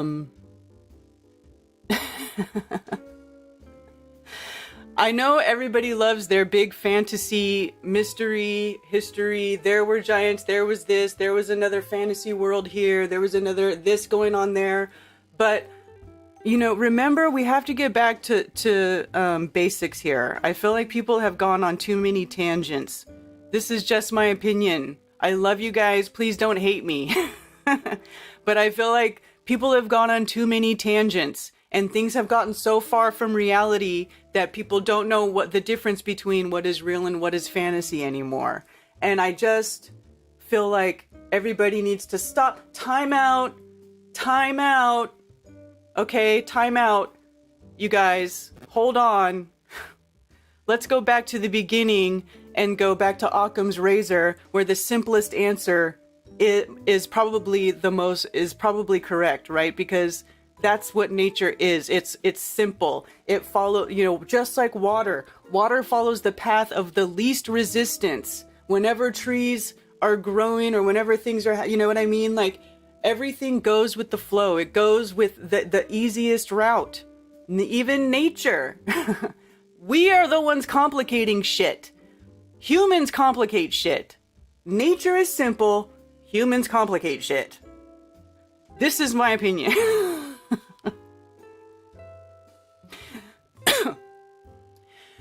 So anyway, this is my theory about all of these things. I feel like there is no big mystery civilization. There is no big fantasy story that needs to be uncovered.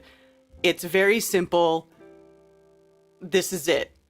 This is how this place works. This is how things propagate. This is the source driving everything. Now we need to know how to operate within it. Let's circle back. We're going to circle back. Saki, circle back, okay? To the beginning where we were talking about our hidden potential, right? Flexing that muscle, about tapping into what this place is, what it really is, how this place works, tapping into the etheric energy. The knowledge of all things is literally at our fingertips. Okay, it's all around us. We're swimming in that shit, and nobody has any idea how to access any of it, because you guys are all looking at shit going, oh, that's a tree, the mountains, there's Tartaria, mud floods, melted brick buildings, the giants did it, blah, blah, blah. Fuck all that shit, okay? Fuck all that shit. We need to understand this place, what it is, how it works, and how we can improve our lives here, what tools we have within us to awaken and flex and start using to start taking this place back over, right? I mean, this is just my opinion. I love you guys no matter what you're into looking at. People are sending me this archaic guy videos. I think I spent like less than 5 minutes watching his video and I could hardly fucking stand it, okay? I know you guys, I don't care, whatever you guys are like into, but for me, my main focus is basics. How does this place work? How do I unlock the secrets of this physical place in combination with unlocking the secrets of the unseen forces here? Because there are more unseen forces here than there are seen, okay? But the hints to the unseen forces are in the things that are seen. Those are the clues to the unseen forces. It's almost like the earth is the energy bar. It is the visual representation of the ether, the manifestation, what we're capable of. It is that, you know what I'm saying? We need to tap into that. We need to get to the basics. Tap in, that's what I'm about. If you guys, I get it. Everybody loves all the stuff, the weird, crazy stories and stuff. It's, I get it. I have absolutely no interest in it, because to me, I feel like it's a distraction from honing into that thing that has been, that everybody is born with. Everybody inherently has it, that inner spark, that divine spark, that ability to tap in to the ether and to connect to the creation and the creator through whatever means you think that is. I don't care if you think it's Jesus. I don't care if you think it's Odin. I don't care if you think it's,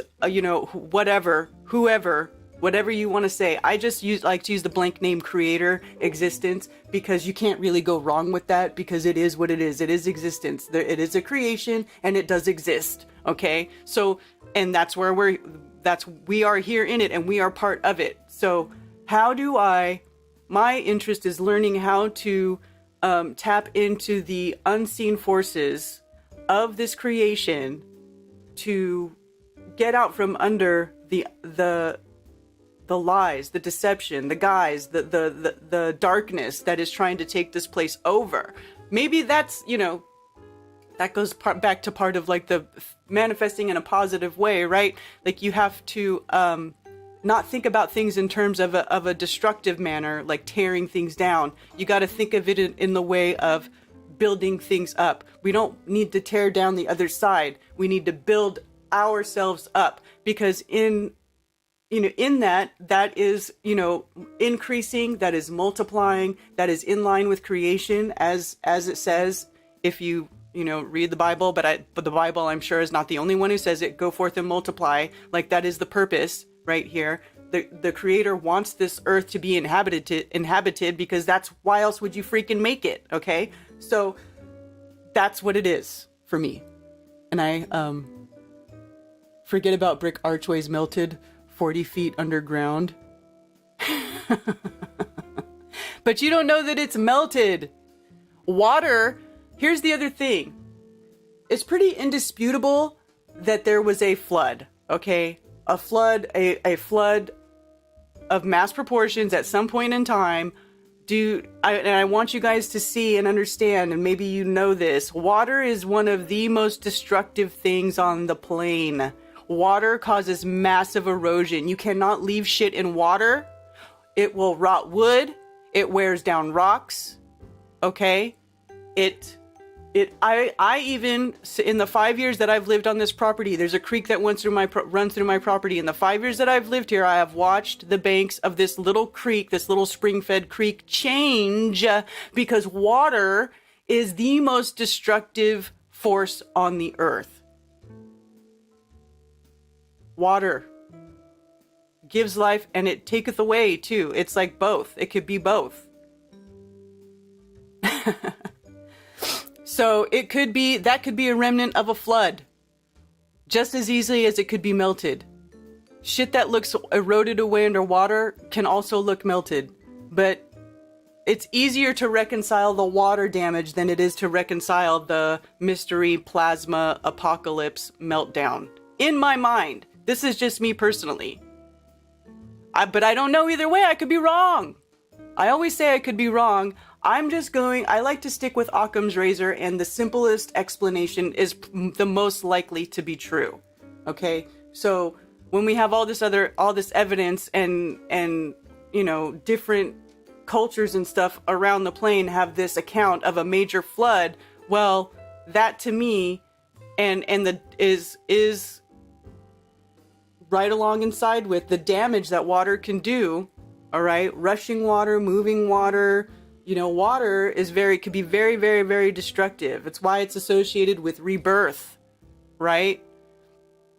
Water also, nothing can grow without water. Crystals can't grow without water. Plants don't grow without water. Nothing lives without water, but it can also be very destructive.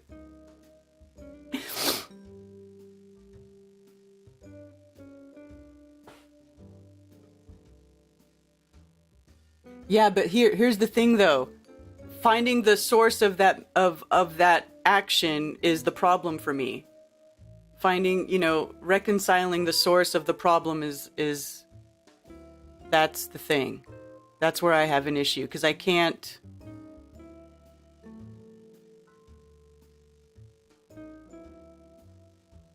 I'm not talking about feelings. I'm talking about I can't reconcile how there was a major superheated plasma event randomly all over the plane that did some damage here and some damage there and more damage here and not so much damage there and this happened there. And it's like so inconsistent. It is so extremely inconsistent. That's why. It doesn't make logical sense. That's just my opinion. Structure my coffee water. Yeah, do that. All right, let me go. I'll stop ranting. Light. I mean, we don't know because it's petrified, but I think it was a silicone tree. Nervous system. Mushroom spores.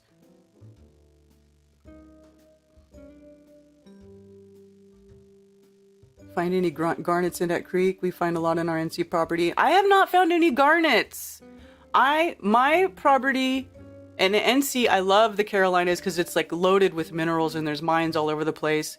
There's an emerald mine up the road, not that far, where I want to go check out because emerald's my birthstone. I love emeralds, so I would love to be able to find a natural emerald. Like, that's my dream, is finding a natural emerald. But I find a lot of quartz. Quartz tourmaline. And there's some other types that I've found too, but I'm not familiar with like 100% what they are. All kinds of stuff, but nothing that I could say it's garnet. Transformational, the creek here unrecognizable from year to year as it barrels over the banks seasonally. Yeah. So, I mean, we don't even know the real timeline. I feel like everybody's making guesses. That's cool. We can all make guesses. Rocks live without water. Yeah, but did they form without water, Law? That's the question. Did the rock form without water? I don't know. Strong evidence for Devil's Tower having been a tree. A close-up photo shows it's made of many hexagonal columns. Yeah, I know, but there's a lot of crystals that grow that way. That's not an explanation. That is not an explanation for it being a tree. All that is showing me that it all was driven by the same source energy. That doesn't mean it's a tree.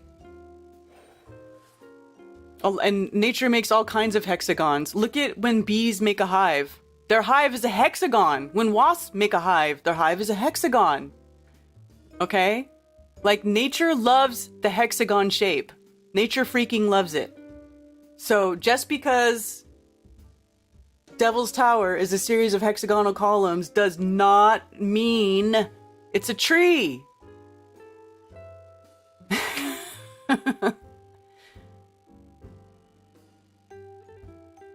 Hey, Bob. Good to see you, Bob. Hope you're feeling better.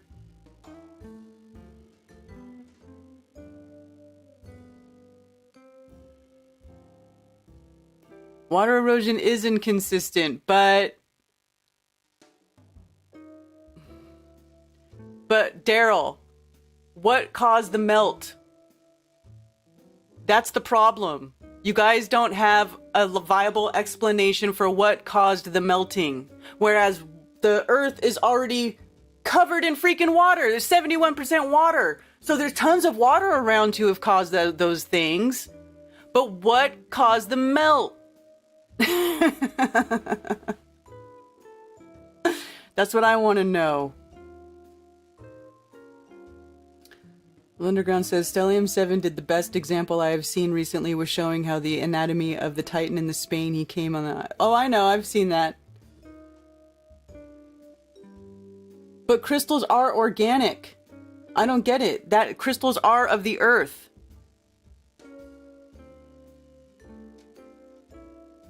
I mean, does this mean it was organic? I have this crystal here. It's a piece of aquamarine. Because it's in a hexagon shape, does that automatically mean? Does that automatically mean that it was once something organic?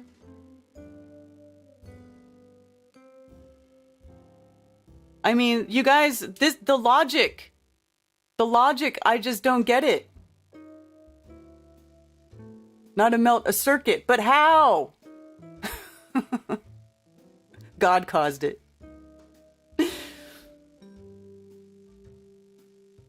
Now rocks grow into buildings and water destroys them. Okay, don't put words in my mouth. I never said rocks go into buildings. I never said that. See, you guys, that's called straw manning. Don't straw man me. Don't put words in my mouth. I didn't do that. I didn't say that. And let's talk about one specific place. How about you give me a link to the place you're talking about? Let's investigate it right now. Give me a link and a location. An X Factor event, right.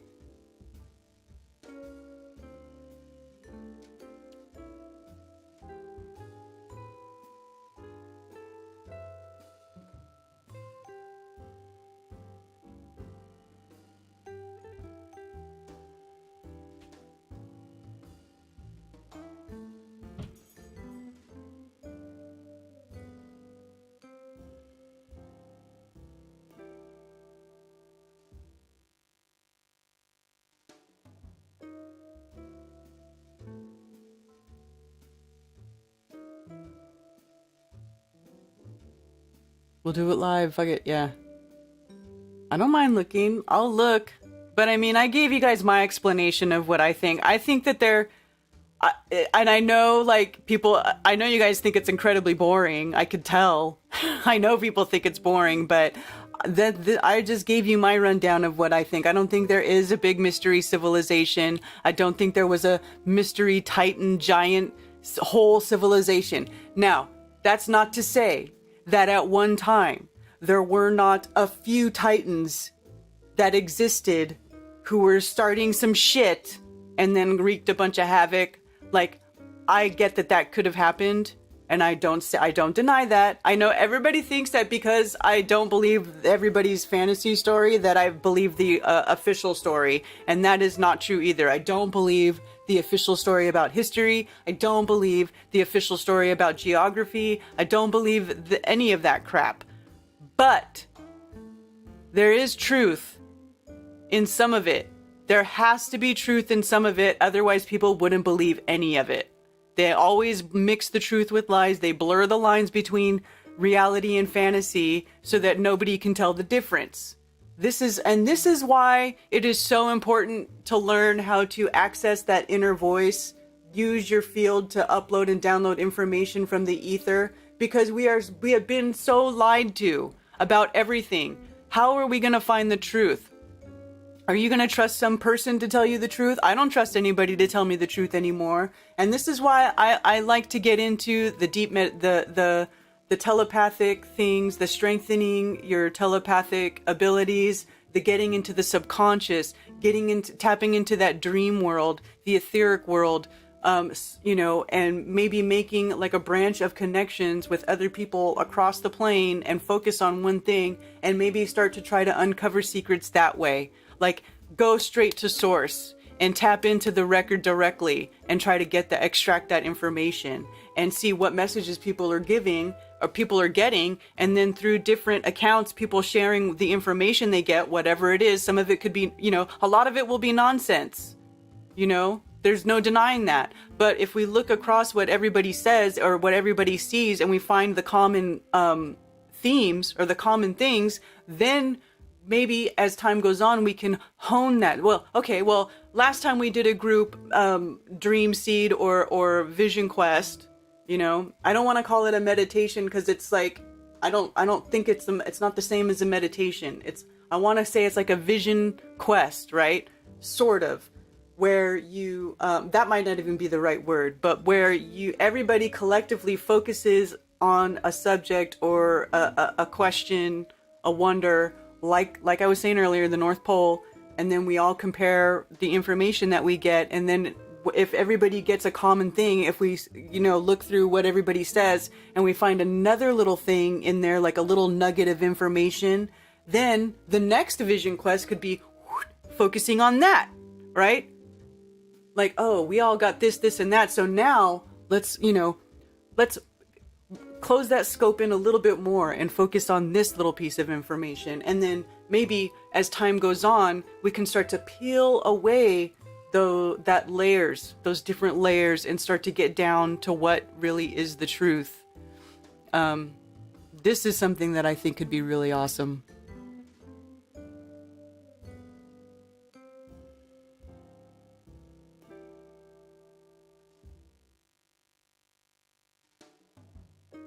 I love EWAR content. Love that he's been backtracking and keeping it real. Yeah.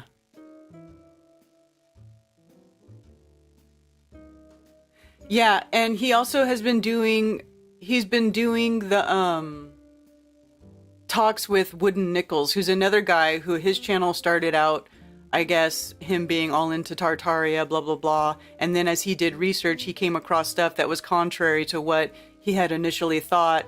And so he has since backtracked on the whole Tartaria thing, and he now, spends he does a lot of talks with EWAR now, where they go and they sort of look at what people are doing and they discuss how, a lot of it is wrong and a lot of it is misleading information. And I thought it was really funny how but let's believe this EWAR guy who flip-flops. You see, but that's just it. You shouldn't believe anybody. But listen, but look at this. Think about it this way. EWAR put out these series, right? The Lost History of Flat Earth and What on Earth is Happening, whatever, right? And these series are ridiculously long, and they got hundreds of thousands of views. Hundreds of thousands of views. And he was like, he became like an overnight like thing. Everybody's like, oh, you are, da, da, da, right? And they're like sharing his stuff all over. And then imagine, and you know, and then at one point, you know, it's got to feel good to get those kind of views, right? To become so popular so quick. But then he, after achieving that popularity, had the guts to say, hey, you know what? I was wrong. I thought this was true, and I went and I investigated it, and I found out that I was wrong about XYZ, and so now I have to put out these videos telling you that I was wrong. You know, he's eating crow. It's not like he's, you know, there's no benefit from backtracking on the shit that you said, where everybody was all about it and it was so great, other than keeping your integrity. The only benefit from that is keeping your integrity, right? Like if you go and make a video about something, a lot of us flat earthers have had to do it over years, where we made a video about something and then it was turned out to be wrong because we didn't know shit and we were just trying to figure it all out. And then we have to take the video down or have to make a retraction or we have to backtrack. It sucks. It sucks, right? And then the trolls come and go, oh, you fucking idiot, you're so stupid, blah, blah, blah, blah, blah, right?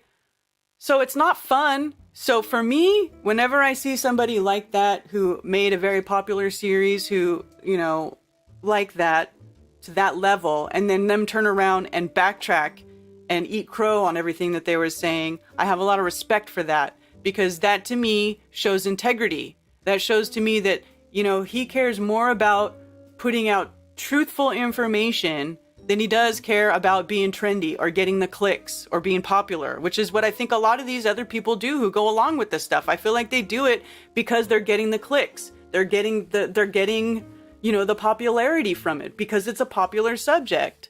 But to me, I don't want to say anything bad. I'm not trying to shit talk, but to me, I have seen what appears to be a dismissal of a love for truth in exchange for popularity and clicks. But I don't think it's really in a malicious way. I don't think that they've done it in a malicious way. I think they've just done it because it's been so easy and everybody's been so into it.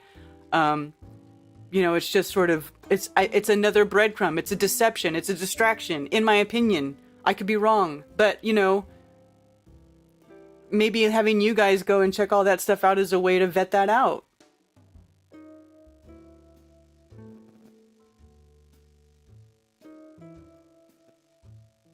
All the red brickers and melted mountains loved this guy until he backtracked and showed some honesty. Now they all call him a shill, right?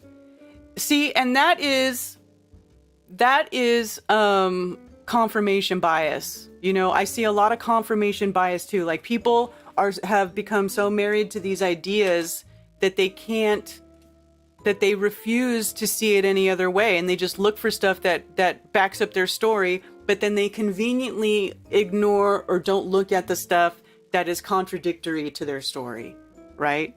Like, and it's blatant. John Levi, oh my God. I finally had to unsubscribe from that dude because holy shit.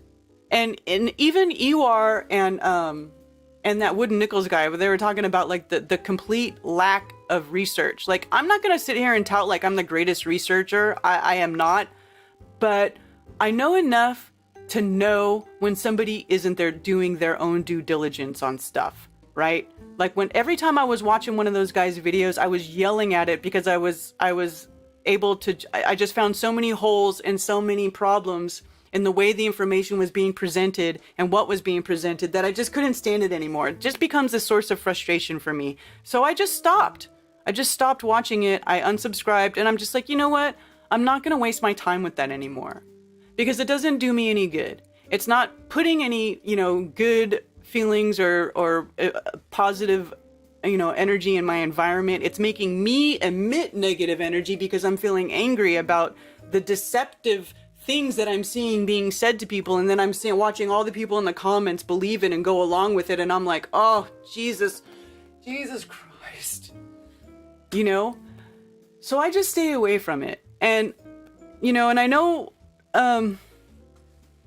maybe a lot of people are that think that's boring, or Karen, you're a gatekeeper. You know what? I don't care. You guys go look at whatever you guys want to look at, okay? Go look at whatever you want to look at. I have to spend my time the way that I feel it should be spent, because time is the most valuable commodity that anybody has. Time is all anybody has at the end of the day. And with your time can be converted into absolutely anything. Your time can be converted into a creation of art. Your time can be converted into you working so that you earn money. Your time can be converted into spending time with your family so you build relationships. Do you know what I'm saying? Time is your absolute most number one commodity. And so whatever you spend your time looking at, you know, you're spending your most valuable commodity at that moment on whatever it is you're focusing on. So I started to get to the point where I was like, okay, is this worth my time anymore? No, it's not worth my time anymore. Because I'm not learning anything, I'm not being inspired, and I don't feel like it's a productive way for me to spend my time. Other people might disagree and they think it is. Fine. Good. Have fun. I don't. There comes a point in time where I just have to stop wasting time on stuff like that.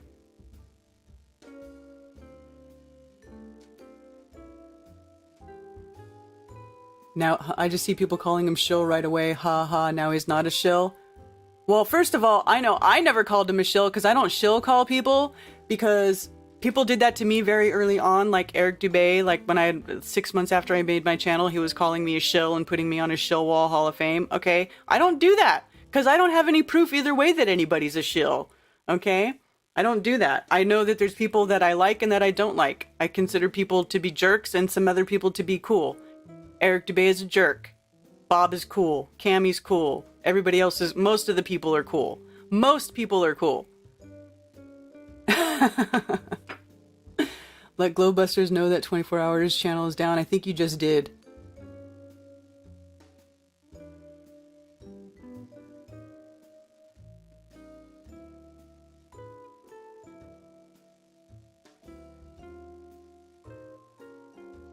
Everybody's on their own journey. Let them kick melted rocks. You know, like Daryl. I love Daryl. Daryl's cool. He's always been really cool. But this isn't staying away from it. I know, because you guys have it ended up this way because I was giving my explanation of what it is. But I'm not watching it. I don't watch that shit anymore. After that horse video, and then the people going around saying horse and buggy. Oh my god, you guys are the worst. You guys are the freaking worst. Nobody built shit with horse and buggy. Horse and buggies are meant for transportation. They used workhorses and sleds for dragging material. Like, that's the other thing. People... Such a distraction. Everybody is just like... Anyway, I think it's just one of those things where it's just going to have to play itself out. Everybody who's going through this is just going to have to work their way through it, and it's going to play itself out. And wherever those people end up, that's where they're going to end up on their journey. You know, you can't force somebody to be in something they're not to. You can't force somebody to be focused on something that they don't want to be focused on if they're not interested in it. You know, everybody just has to be responsible for themselves and look at whatever they want to look at and make their own decisions and be responsible for the information that they consume.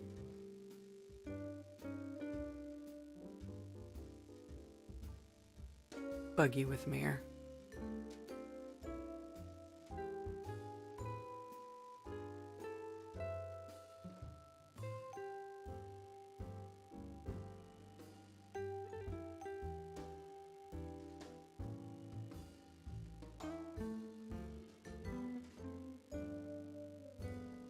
Do you know why you flip a coin to see which side you represent in a debate? Because a skilled speaker can make a case for anything. That's right, Rachel. If you think something is a building, just bust a piece off and let's see if it's made of a building material. Pretty simple. Yeah. Chief is the brains behind John Lewis's show. I don't know who that is. Is that his dog? Okay, not a tree, but I believe it was cut because the flat top isn't natural looking. But that's just it. Crystals terminate with a flat top. Does that mean my crystal is not natural because it has a flat top? That's just it. Yo. Crystals terminate with a flat top. On their own. They do that. That's how they grow. Like black tourmaline. I don't have a piece. I'm going to show you right now. Watch this.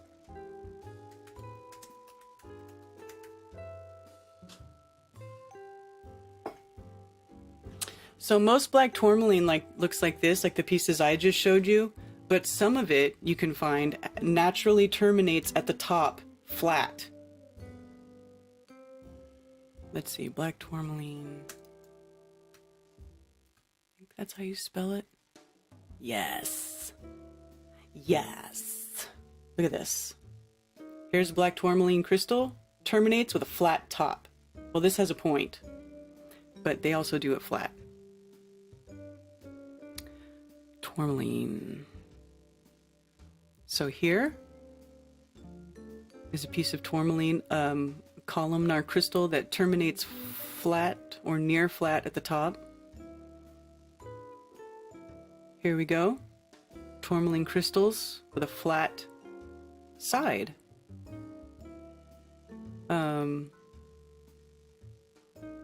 Watch. Let's see this.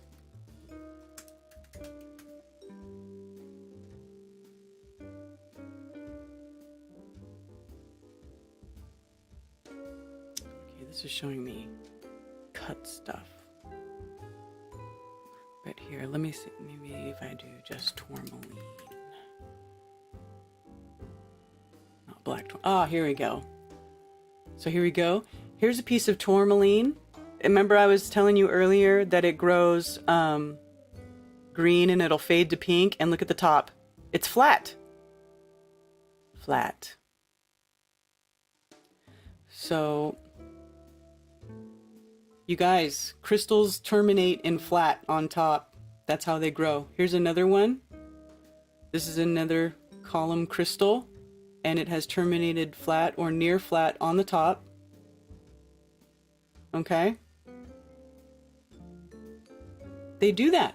Here, look at this. Look at the top of this tourmaline crystal. It terminated perfectly flat.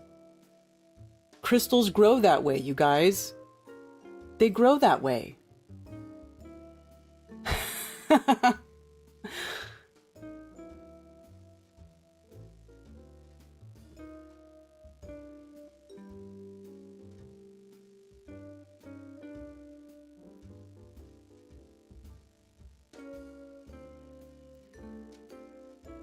If anyone knows of any half-melted houses in the Carolinas, I'm in the market.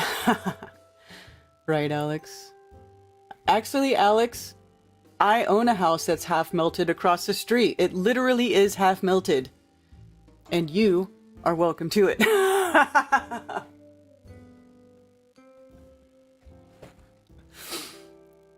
I'm joking.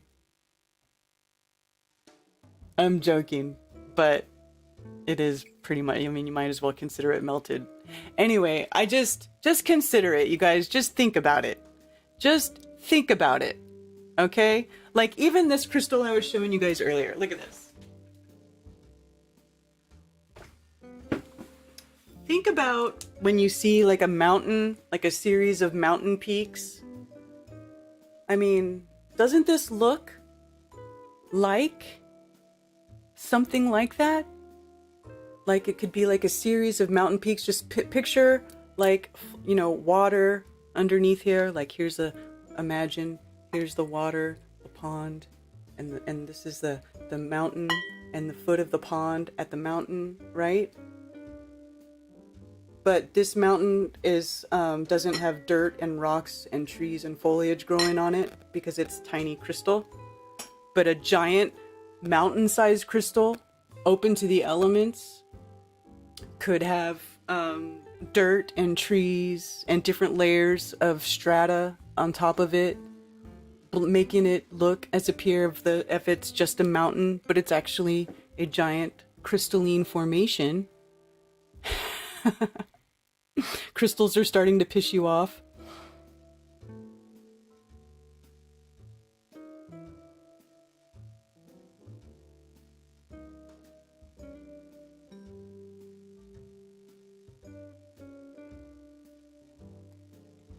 Yeah, I have a major problem with that too, Andrew B, for the same problem. Yeah. So anyway, this is just my interpretation, okay? It's funny because Cammie, she came to stay with me a couple summers ago, and we spent and it was like we were gonna start talking about the realm and blah blah blah, and like we ended up going on like this major crystal kick because Cammie came to my house and she's the one who pointed out to me that there are shit tons of crystals all like just coming out of the ground. And so then I just started going on a major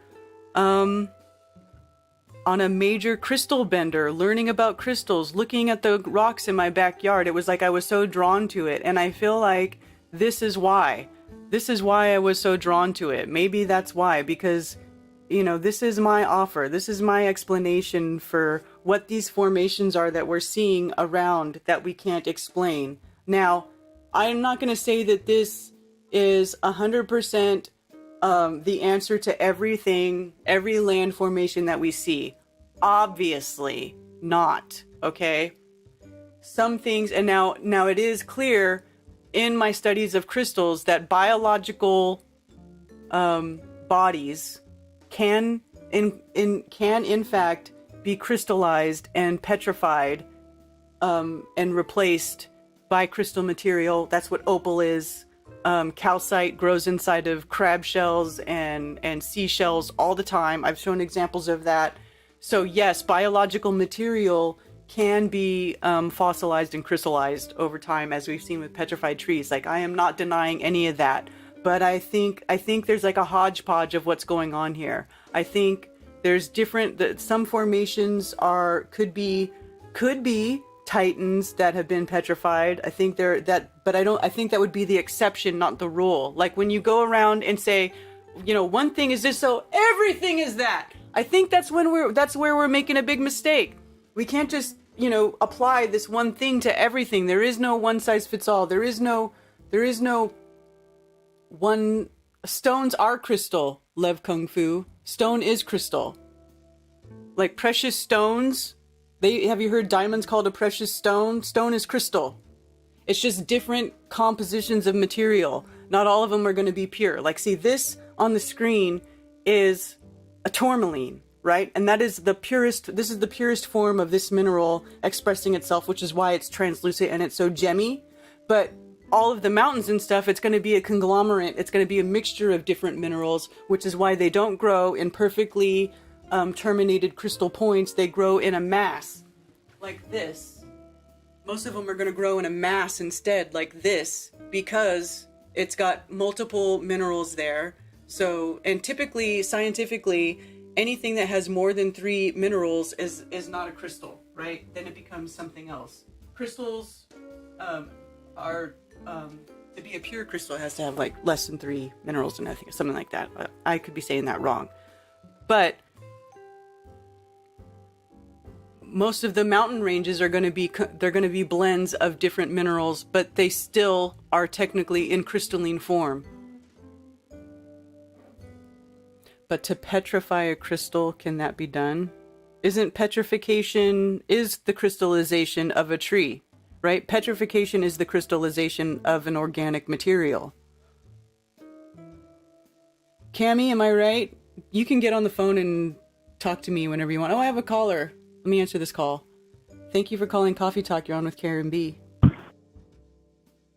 Hi, Karen. This is Sean calling from Pennsylvania. I called in to Mark about 2 weeks ago. How you doing? Good. How are you? Good. I'm on my lunch break right now, and I just wanted to call in and comment about what you're saying about Iwar, because I thought that was very interesting. Okay. What about it? I just have to agree. When I first saw Ewar's videos, I really fell for them. I really liked them. They were really well produced and well made. And, what he said about the moon and all really, captured my mind. But I did always have this kind of, I was just a little hesitant with the Tartaria because, at the time it did feel like ancient aliens for flat earthers. Right. Right. It kind of is. And and he's actually, in his newer videos, he said, he's equating it to like the flat Earth version of ancient aliens, and that kind of really like hammered it in. Like, yeah, this is something. It's too mythological. It's too overarching, and like you said, it like everything's kind of mix and match with the truth. You got like the Titans. Some of them are mountains. Some of them are probably Titans. We don't know, but that's what I was taking away from Ewar and his with his pivot, which I actually think I respect because he's still making some really good videos, I thought. Yeah, he did put together some really good videos, and which made it, and that's the other thing too, when something's produced really well, it becomes much more convincing. And I think that's another part of why people got so carried away with it, because the better information is presented, the more credible it seems, and the more people are going to take that and run with it. So I think he did love that he went and backtracked stuff. And I have to tell you, when you did during one of your coffee talks, I think it was like the timing was perfect, but you were talking about the horsepower, which he actually had a video too on that, I believe, as well. Mm-hmm. But you were going over horsepower, and you had like the books picked up, and you had pictures showing like these specially bred horses meant for long hauling. Mm-hmm. And it just kind of really nailed it home. Like, yeah, there's probably more, like we were capable of doing what we built. Yeah. And when I saw, like horsepower on my car engine, I mean, I know it sounds dumb, but it's like, oh, it's right there in front of me. Like, that's how we measure power, is horses. So why wouldn't, like, that's like the standard. So that really just kind of nailed it home for me. It just, connected the dots. Like, yeah, there's something here. And then Ewar had he also showed like the steam engines that they used, like for cutting stone. Like they had like special tools and machines that were steam powered. So again, he's got really good evidence.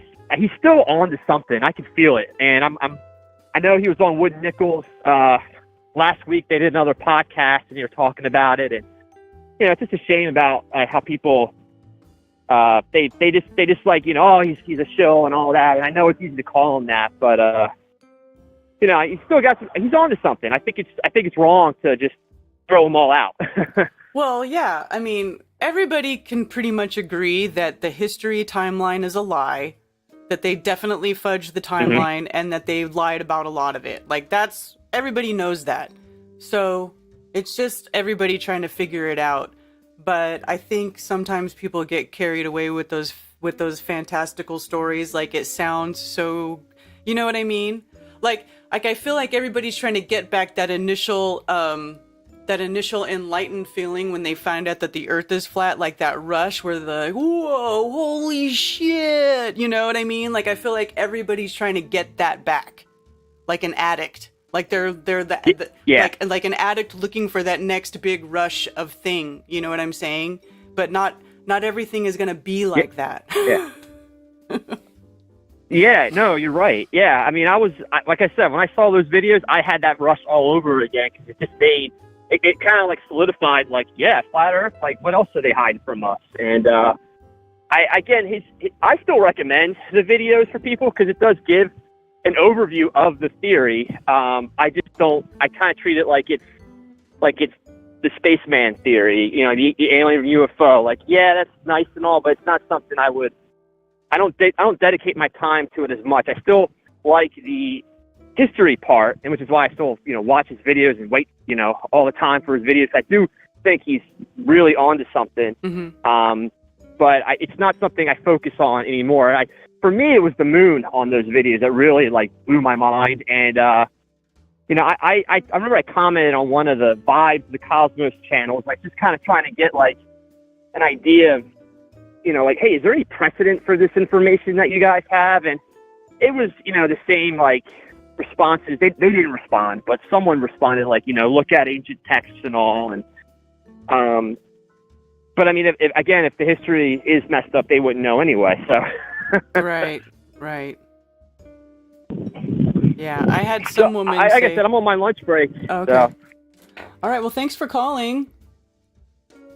Yeah, I just wanted to call in. Thanks for everything you guys do. Like I said, it's really, you know, good to talk about these things. And I'm glad to see, you know, I like hearing discussion about Ewar because I think he is a very interesting character in the truther community. So. Yeah. All right, well, cool. Thanks for calling. All right, have a good one. Okay, you too. Yeah, man. I'll be honest. When the Ewar thing first came out and went trendy, I was just like, meh. And I didn't watch most of it. I've watched some of it here and there, but God, you know, those things are like 6 and 7 hours long. Like, who has time for that? And a lot of the stuff is like all stuff that I've already been looking at over the years. I feel like that was, you know, and he even says that when he made those videos, he made them to like sort of condense and collect everything that he's been looking at over the years into one like central place so that he could just package it neatly and give it to his friends and stuff, right? Well, that worked beautifully, but I just wasn't that into it. I mean, it was entertaining. Some of it was cool.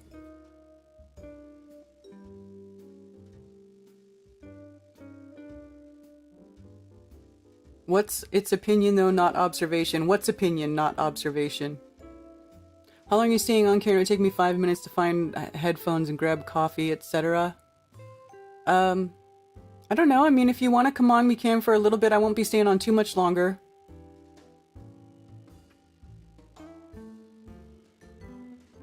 Yeah, the mirror theory, true or not true, who knows? Yeah. That was another thing I want to do, is I want to try to recreate the moon map myself and see if it's as easy to discern as that person makes it look, because I don't buy the moon map either.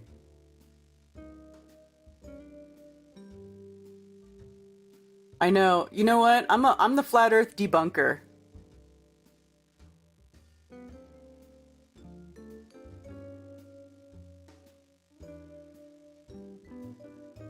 Hello, David.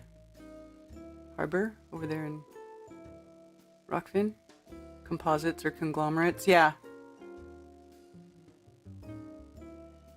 Exactly. I see that Rockfin's buffering.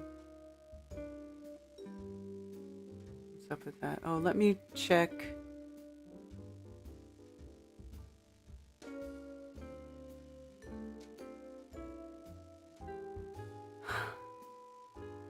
Wow, she talks fast. That's funny. Nobody's ever told me I talk fast before. I don't typically talk fast. And a witch.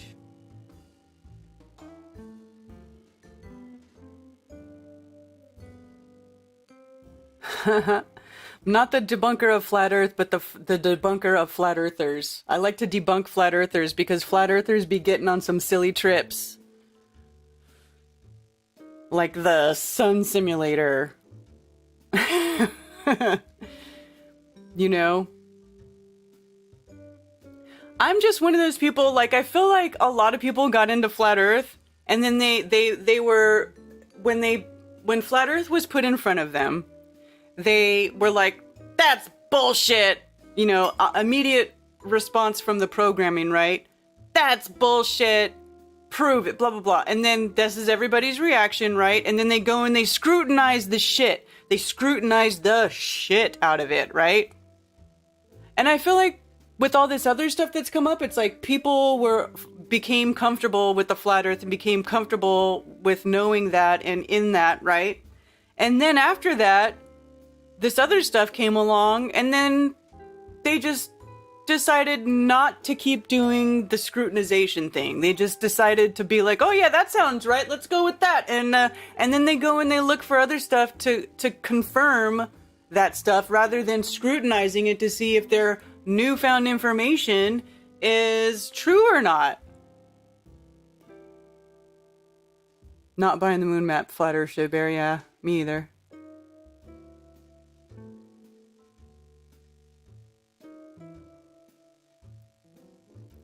So I feel like that's happening. So I'm gonna be the contrarian. And I'm okay with that. I'll be the resident contrarian to all the new ideas, and I'll make people prove it and scrutinize it.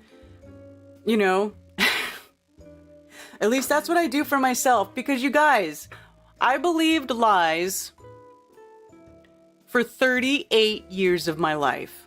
For 38 years, I believed the lies of other people. The lies of man. 38 years. 38 years. 3 decades and 8 years. Almost 4 decades. A lifetime. There are people who don't even make it to be 38 years old. Okay? There are people who don't even make it to that age. And I spent that many years believing the lies of other men. Or people. So I don't want to believe anybody's lies. I don't want to get caught up in somebody else's fantasy anymore. So when this new stuff comes up, these new ideas come up, I am immediately against it. Because I don't want to fall for any more tricks. I'm going to scrutinize shit. I'm going to look at it. And I'm going to,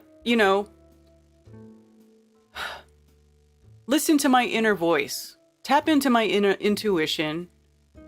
Think about it, possibly dream about it, and then I'm going to decide how I feel about it.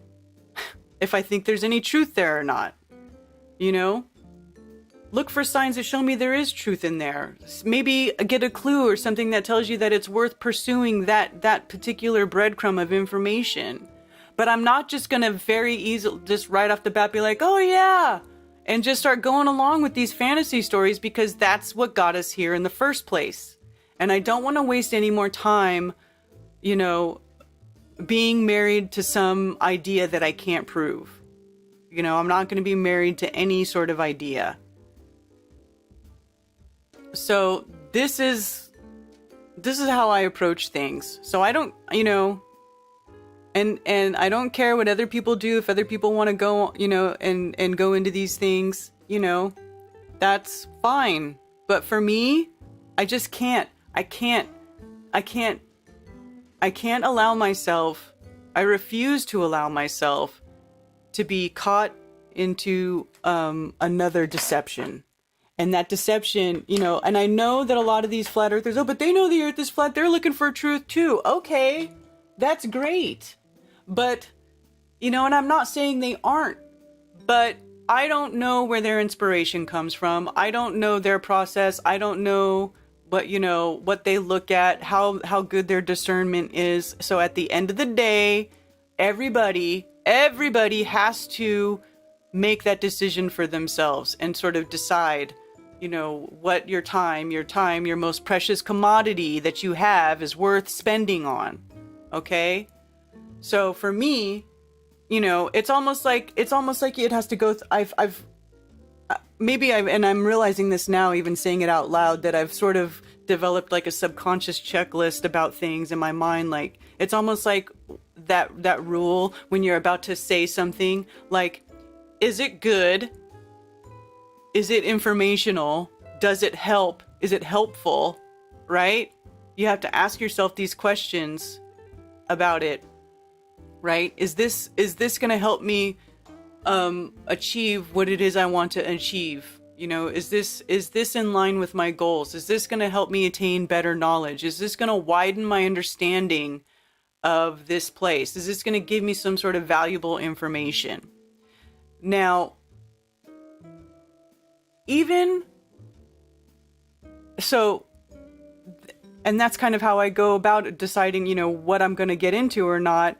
And a lot of these things fall away when I go through that. A lot of these ideas that people come up with, a lot of these things that people are into, once I look into it and I go through that process, and a lot of those things fall away, and then I just don't spend my time on them. Now, recently, certain things that I just let it fall away have come back because so many people, are making that come back to the surface. Like, a lot of people are into it, right? So then it keeps coming back in my frame or in my feed or whatever, and it brings it back to me. So then, of course, I end up commenting on it again and spending more time on it. But a lot of these things will fall away if, for me, they have fallen away. So that's why, like, maybe that's why my channel doesn't grow. Maybe that's why I don't, people think I'm boring or whatever. And I don't care, because I didn't get in this to win a popularity contest.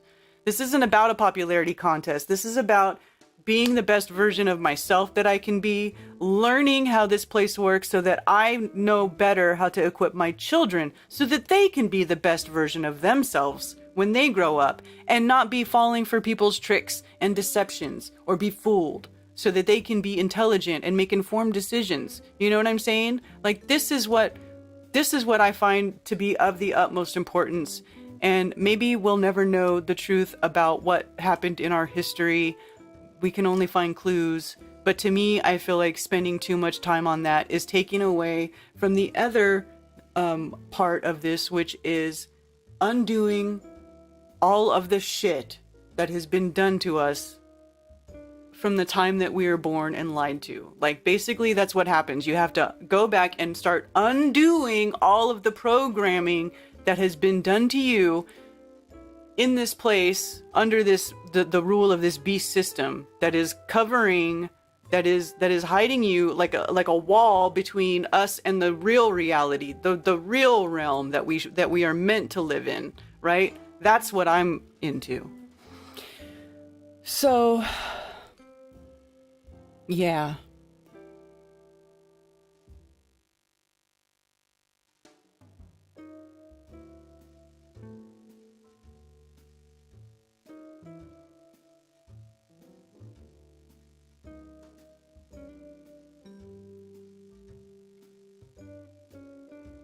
I always try to talk truth. I do. I always try. Oh, you got a caller. Thank you for calling Coffee Talk. You're on with Karen B. Hello. Hello? Can you hear me? Yeah. Are you on speaker? I am so. Okay. It's kind of noisy. Can you take off speaker? I just wanted to say thanks for doing what you're doing. I'm a fan. Keep me entertained. Oh, cool. You're a very, very lovely lady. I like your ideas and stuff.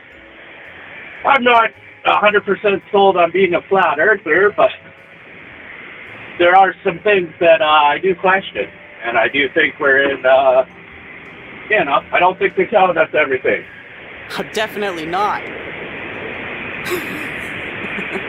Well, I'm not trying to be condescending or nothing. I'm not a real smart guy, but what would you say to bubbles? Like, they form automatically, they turn round.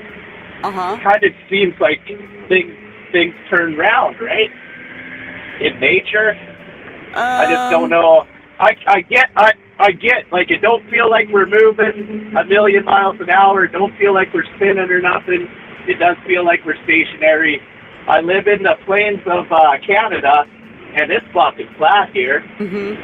So I'm on the fence either way, Karen. I'll let you go. Thanks for doing what you're doing. If you could explain bubbles to me, that would be awesome. Okay, I will attempt to explain bubbles, but I'm going to mute you first. All right, because his background noise is loud. Okay, bubbles.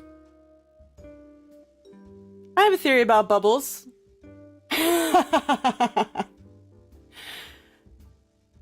Okay, here's my theory about bubbles.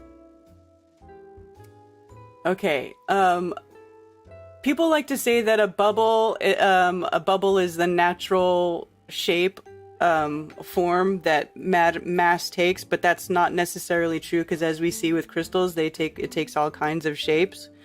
But here is what I think a bubble is. Let's see.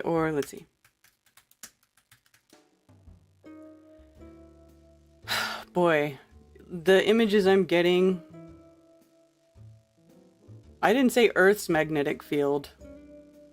Hold on.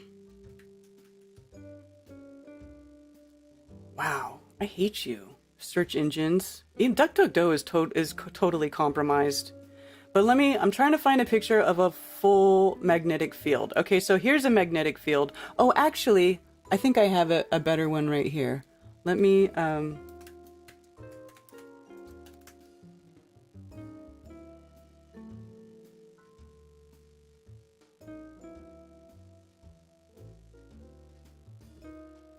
That's not what I wanted to click on. Hold on, you guys, 1 second. I'm gonna just open this,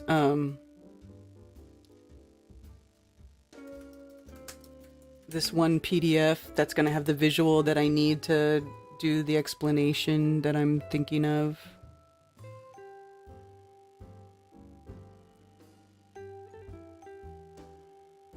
Here we go.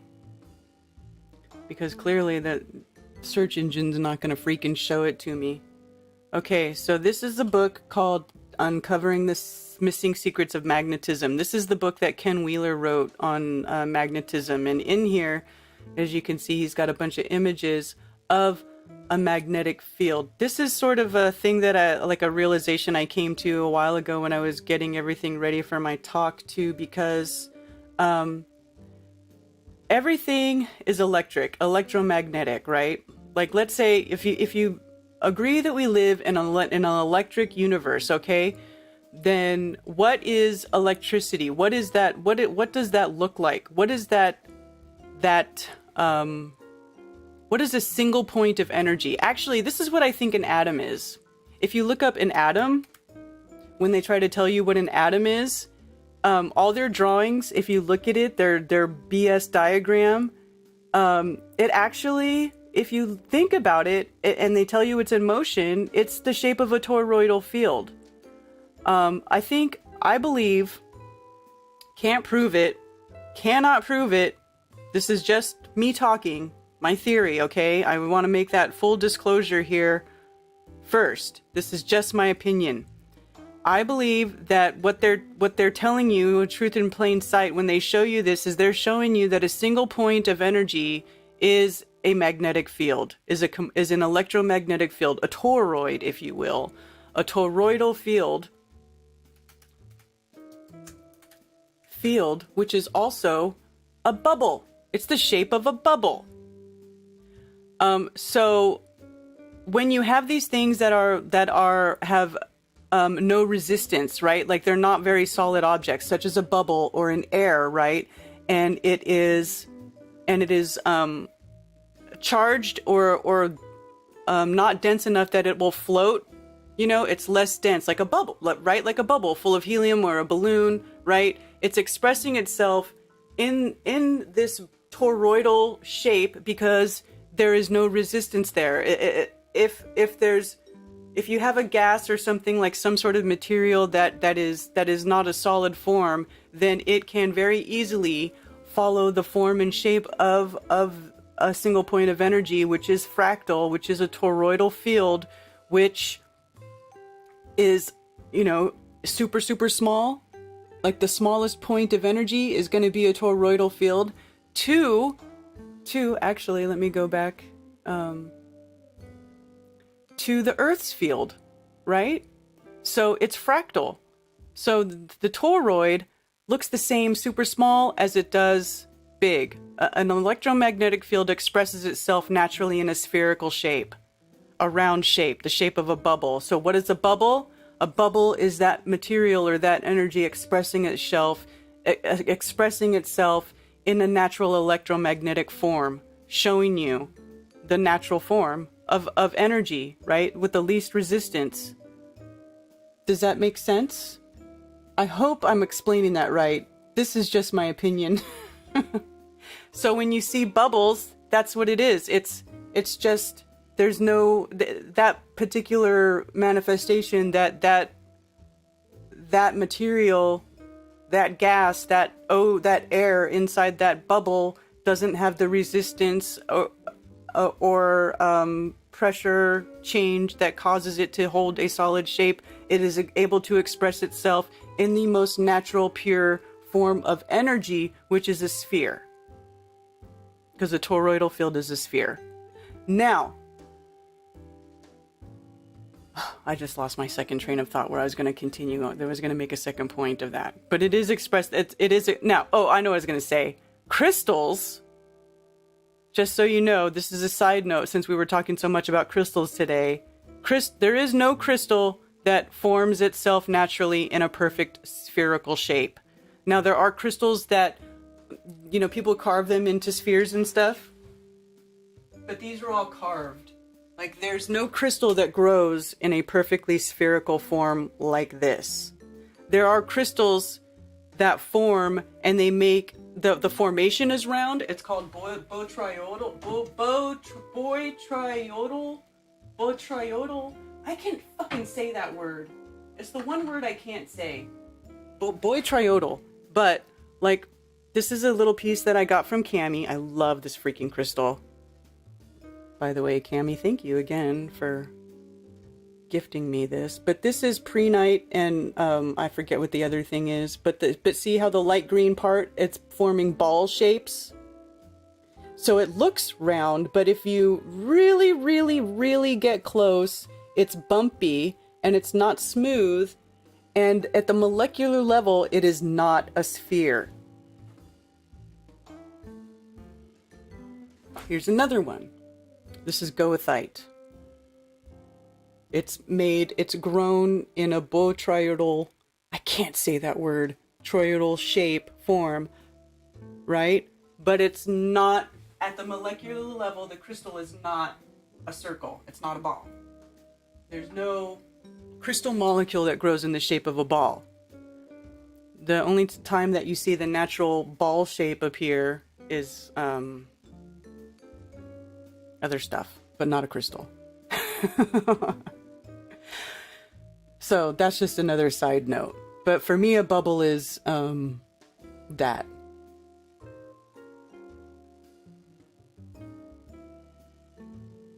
Does that make sense? Nobody wants to see your tip? Oh my god, what are you guys talking about?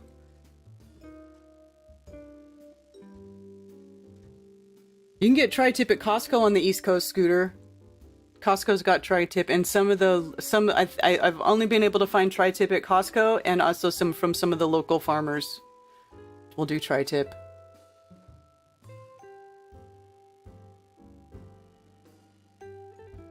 And everyone gets upset and frustrated.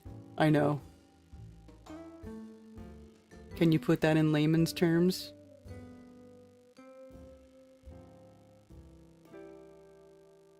What about geodes? Prehnite. No, it doesn't. It's not epidote. Right, but it's not. But at the molecular level, it's not a ball. It makes sphere-shaped formations, but even those are not perfect spheres. They're lumpy. You know what I'm saying? Like, you're never going to find a crystal that is a pure spherical natural form. It doesn't exist.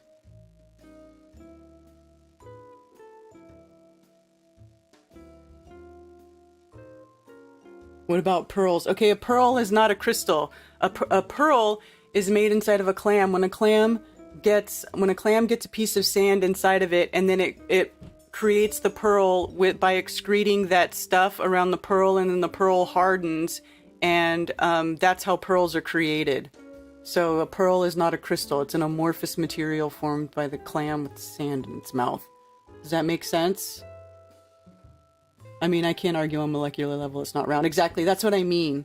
Like, that's what I was saying. They form round shapes like that like when I just showed you. That's what I just was showing, right? It does make a little ball shape, but when you really get down to it, it's not a ball. The crystal molecule is not spherical. But but this also shows you too that it growing in that round shape. I mean, that's a signature of the creator, because the electromagnetic field has the golden ratio inside of it as well. Let me go back to that PDF, right? Because it's not immediately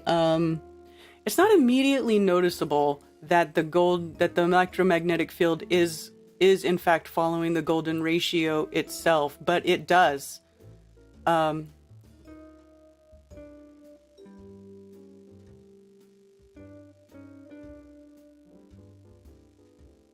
It's like this kaleidoscope, okay, like a toroid. See this toroidal shape? You see how it's going around and around, and you see that path, that field of that path that the energy takes inside the toroidal field. Let me see if I can find that other.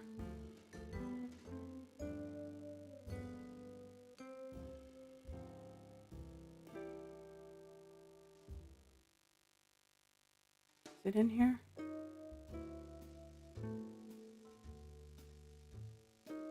Thought I just had it. Hold on, sorry you guys. There's one page in particular where he talks about the field and the golden ratio.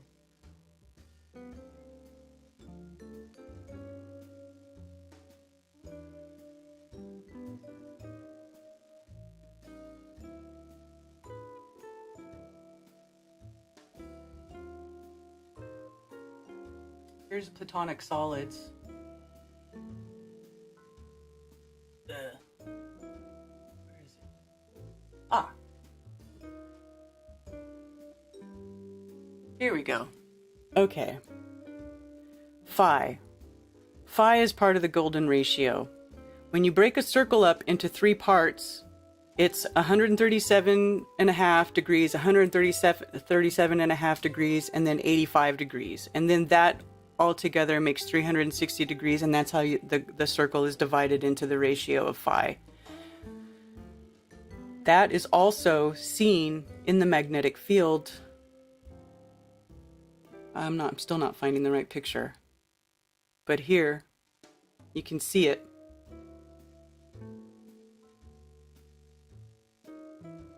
Where is the one? There's like one picture in particular I'm looking for, and I don't know why I can't find it.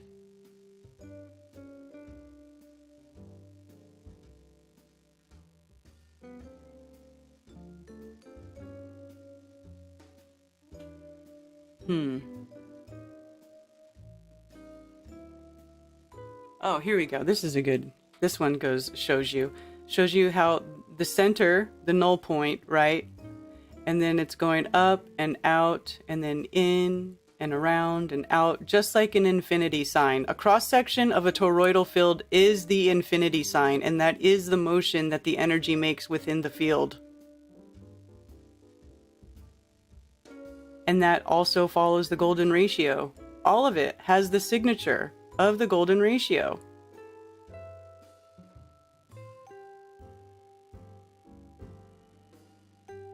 The spiral, the golden spiral, increases by the ratio of phi every quarter of a turn, and that's why it expands exponentially. That's how the inverse square law works. The inverse square law works too. Oh boy, we're getting... Jeez.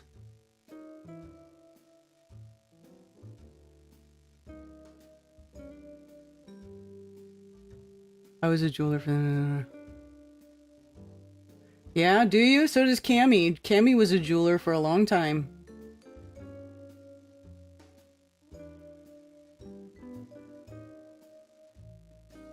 Fucking porn bots. Wow, I can't believe how much we're getting spammed. Spam!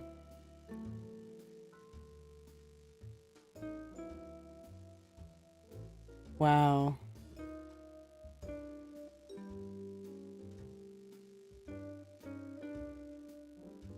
Huh. Oh, I know. So bad. Okay. Anyway, are you guys bored of me talking at you yet? Should I shut her down? It's 12:47. This is about when I usually wrap it up. I think I'm gonna wrap it up. Anyway, that's plenty of stuff for you guys to think about. don't know, just think about it, man. Think about it. Think about it. You know? It's a secret to the universe. The toroid is the secret to the universe, literally. Part of it.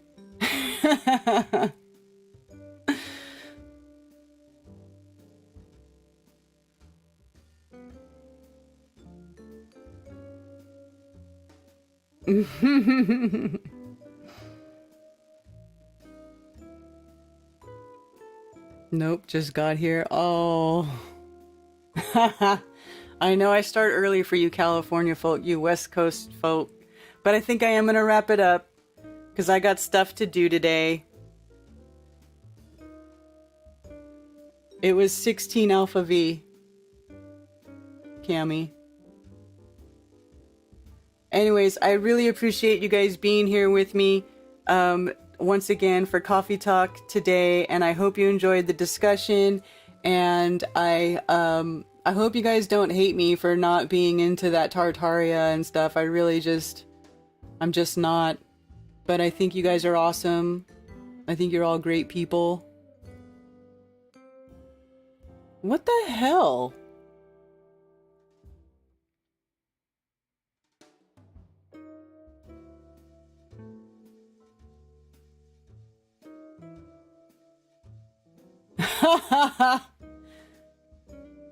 That's funny. All right, you guys are the best. Seriously. Oh, by the way. Oh, look. Trevor7, you're on Rockfin. Isn't that fantastic? Is my stream going on Rockfin?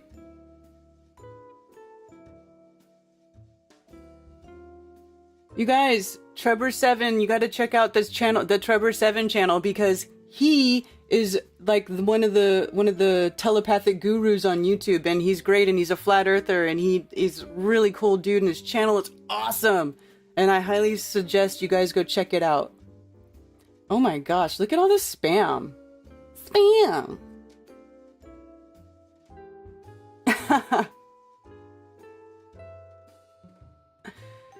Someone is obsessed with your husband. Okay, well, I'm going to end it. We'll end it. And, you know, you guys can go be obsessed about Bob somewhere else. Anyways, thanks for being here, you guys. I really appreciate it. Oh, before I get going, let me just say, Flattoberfest, you guys. Please come to Flattoberfest and be with other like-minded people trying to uncover the secrets of the realm. And yes, Flattoberfest 2022 is a master builder year. And this year, we are going to get together and it's going to be epic. I've got Chief Crow playing live music, One Big Love playing live, Witsit, Gitsit, and Kai are going to play live music. Witsit's also going to do a presentation along with Marty Leeds and Jason Lindgren. Jason Lindgren's also going to play live music, and also Mark Sargent is going to be there, you guys. Mark Sargent is back. He's going to be there. I also have added Sean Griffin as a presenter this year, and Ben Balderson. And it's going to be fantastic. What a wide variety of things that we're going to have here. So many different ideas and so many different views on the realm. And this is what I like. I like eclectic shit. I like to mix it up. I don't like everything to be matchy-matchy, you know? I feel like variety is the spice of life. So go to Flattoberfest 2022 and get your tickets and come join us. Come join us. We're going to have a great freaking time. 3 days. I know it says 22 and 22 and 23, but the 21st, the Friday before, we're having a free meetup at the park all day long. I've reserved that park from 9 a.m. to 9 p.m. It's going to be early registration for the event. We'll get you your lanyards and everything else going on that Friday before, and then Saturday and Sunday you can come and enjoy the event.